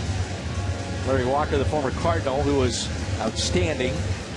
What is that, 5 mentions? That's Make 5 it 6. mentions. Larry Walker, Larry Walker, Larry Walker. One of my favorites. Hey, he's worth mentioning. So is Trevor Miller, by the way. That young fan enjoying. I'll let you answer to Larry Cardinal next time you baseball. see him. Hey, I'm glad to mention his name. Me personally, I wish he was in that dugout. Wouldn't that be something? Well, there's Look, a couple of guys. The guy could communicate to people. He was a great player and one of the best outfielders we've seen. So why not teach the game? And that's not out of the question somewhere down the road, I wouldn't think, for a guy like Larry Walker. Well, he told me it's questionable. He wants to spend time with his family, and I can't blame him. There's a strike to Tony Gwynn with 2 outs, and the Cardinals leading 7-4. So this is why you leave your lefty, the guy that's really good at getting lefties out. Here's Gwynn, fly ball into shallow center. How about Trevor Miller? What a year he has had here in St. Louis. Cardinals rolling tonight. It's 7-4.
By the authority of the St. Louis Cardinals and may not be reproduced or retransmitted in any form, and the accounts and descriptions of this game may not be disseminated without the express written consent of the St. Louis Cardinals. And it's Cardinals 7-4. Bottom of the 8th inning. We have a new Padres pitcher. Our 5th of the evening. And it's Ryan Webb. High ERAs in his 7th game as the Padres have really seen a changeover in their roster, in their bullpen, in their starting lineup, in their starting rotation. This is really a different team than we saw last year. I thought it was interesting what Skip Schumacher said concerning the 04, the 05, the 06 teams, of which he was not an everyday player. And then you look at this team, and he compared this team and compared those teams. He said this one might be better. Interesting. What would you say? I would say so. Really? I would think it's more solid right now.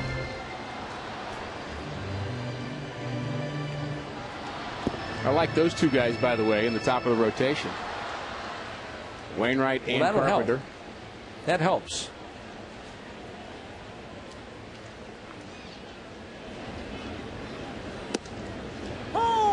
You know, Larry Walker's little girls might not like that.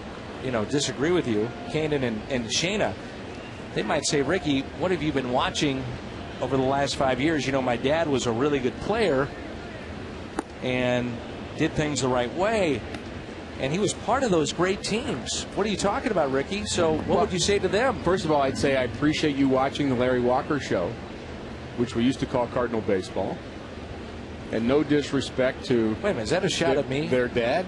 That's a shot at me, I think. I think this Cardinal team has got some firepower. I think Holiday, in some ways, is the Larry Walker that the Cardinals brought over. The guy who's just going to give a lot of presence in the clubhouse. He's going to drive in a lot of runs, and he's going to be somebody that nobody wants to pitch to late in the game. I think that's the way Larry Walker was. That's the way Todd Holiday is. Matt Holiday is. There's a shot at me. Here's Albert.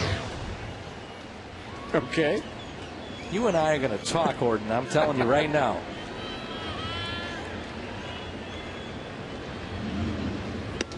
I can't wait for that conversation. I might even listen.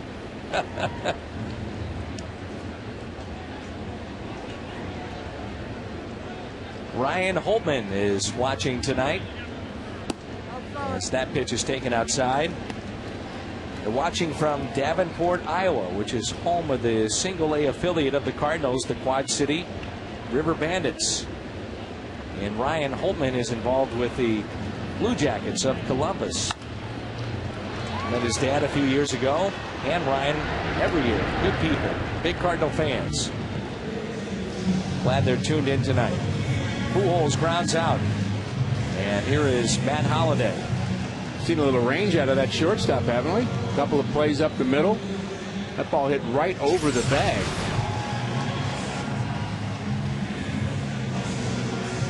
Hardy's prime cut of the game is Matt Holiday. I'm not talking to you anymore, Ricky. Success. Things are looking up. That's what the truck just said. That's Tom Mee, our fine director. Thanks a lot, Tom. He's the best. 7-4 as the Cardinals lead it. Here's the 0-1 pitch, and Holiday is swinging a miss at a pitch that was in the dirt. If you happen to see the ball that Vladimir Guerrero hit how about that yesterday? He actually off the ground hit a ball that literally one-hopped him. He'll swing at anything. And he did. No, he literally will swing at anything. And he had a base hit on a ball that hit in front of the plate. Do you know that Vladimir played for the Expos and so did Larry Walker? Sorry. Go ahead, Ricky.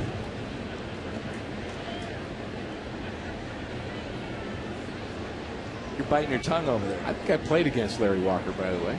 I think he was still playing. He was part of that great team before the strike. That's right. Montreal.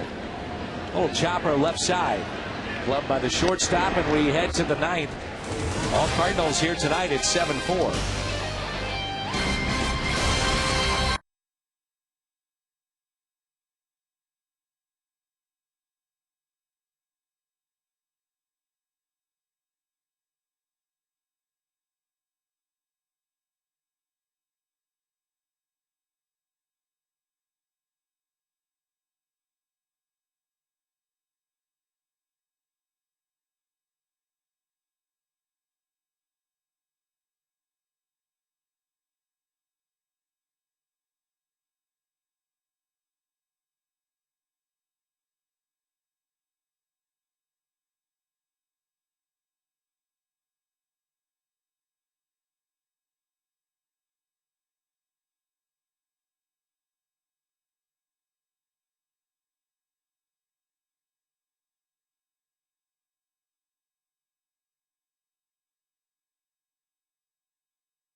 He throws behind the runner at first, picks him off yet again. And Tony's take as well. Father and son enjoying baseball here at the ballpark. Is it, all the shots we've taken here tonight from Tom Mee, is there a better one than that one right there? And you love that. You got their matching sunglasses. I'm sure Dad was explaining the game as they went along. Although at his age, he probably understands it pretty well. And they're here for a hard 9 too, Dan. They didn't quit. They stayed long enough to watch Ryan Franklin pitch the 9th inning, and he has been outstanding. 28 out of 30 in save opportunities, and his control this year has been impeccable. And that's the key, isn't it? Really is. He's all about command. So the Cardinals lead it 7-4. We're in the 9th, in the first pitch taken for a ball right on cue.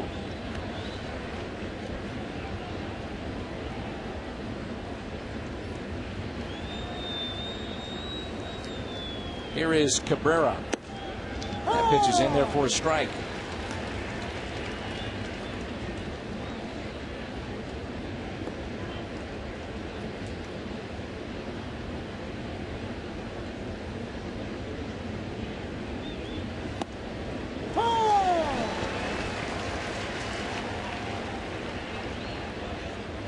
Two strikes now.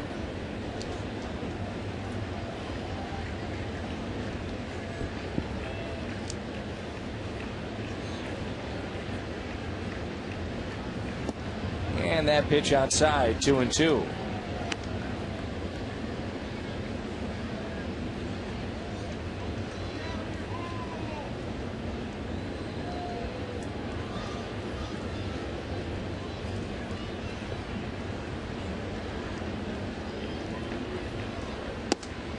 Just missed inside.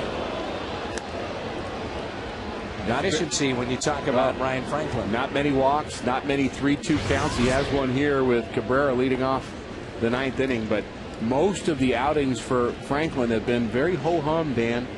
We've seen closers create a little interest in the 9th inning, but Franklin's been all about 1, 2, 3, sit down. But he does walk Cabrera leading off the 9th inning. Very rare leadoff walk. That is rare to say the least. He's been so good this year when you talk about Ryan Franklin. So 7-4, the Cardinals have a lead and a leadoff walk.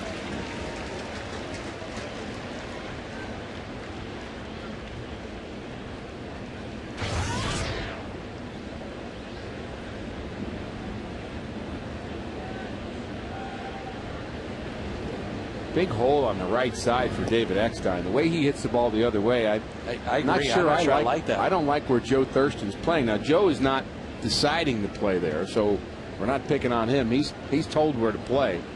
But the way David Eckstein likes to shoot the ball the other way, with Albert holding the runner on first, I'm not really caring about a double play here. Trying to keep hitting lanes away from David Eckstein. That's just too big a hole on the right side.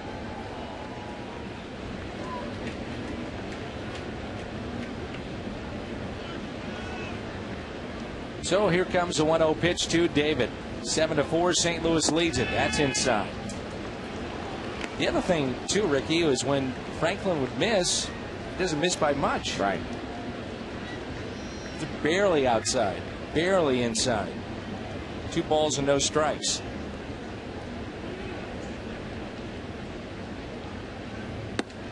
That's a strike, 2-1. We know that there are Cardinal viewers that will often say, oh, you guys jinxed him. But I can promise you. You're kidding me. I can promise you. We have no effect. I've never heard that. We have no effect on what's going on out there. None. Franklin can get that double play, too. This is hit in the air. Shallow right. Thurston out, makes the catch. One away. Big out there, the first out here in the top of the 9th. The player of the game is Yadier Molina. And we say player of the game, but really he had probably the play of the game. This is brought to you by Budweiser. Back in the 7th, bases loaded. Molina. Unbelievable. Well, picking off Venable in that situation, yeah, he only had 1 hit in this game, but that play really turned it around for the Cardinals. Just an unbelievable defensive play bases loaded situation, 2 outs, and he has the ability to pick a runner off of first base. And he was actually behind in the count, too. It might have been 2-0 on the hitter. So huge play by Molina. It was actually a toss-up. We were considering Larry Walker for the player of the game, but we gave it to Yadier Molina. Double play could end this game. The Cardinals have turned a double play tonight. That pitch is a strike on the outside corner. Very dangerous hitter. You throw him outside and you see he's 3 for 6, 3 doubles against Ryan Franklin. We've talked about it last night against Wainwright. Earlier tonight, he's able to take that pitch to the opposite field and not only take it that way, but hit it for power. With power, you bet. Here's a 1-1 pitch. This is power into right. But the catch made. Wow. Ball was tattooed. Cardinals Franklin, very good jump. Yeah, very fortunate that had topspin on it too, Dan. It was one of those balls he hit with some overspin. Franklin might have gotten away with one there. Either way, it's an out. So here we go. You talked about this crowd earlier, getting on their feet, making noise here at Busch Stadium the last few weeks. Here they go. Chase Headley could be the potential final out, as the Cardinals could win this series here tonight and set up a sweep here tomorrow afternoon. Runner from first takes second. That's no steal on the play. Fielder's indifference.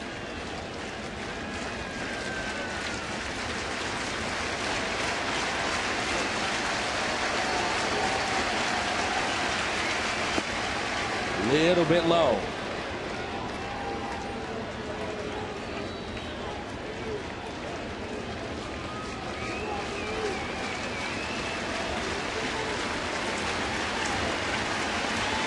One ball, one strike with 2 outs. Here comes a 1-1 pitch with a 7-4 lead. Low.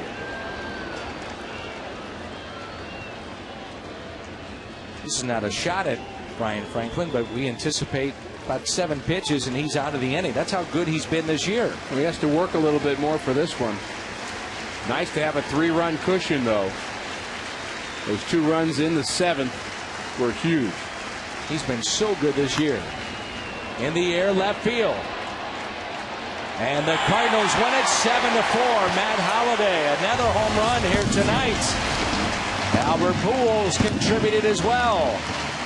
Ryan Franklin, a familiar scene with Yadier Molina at the back end of games.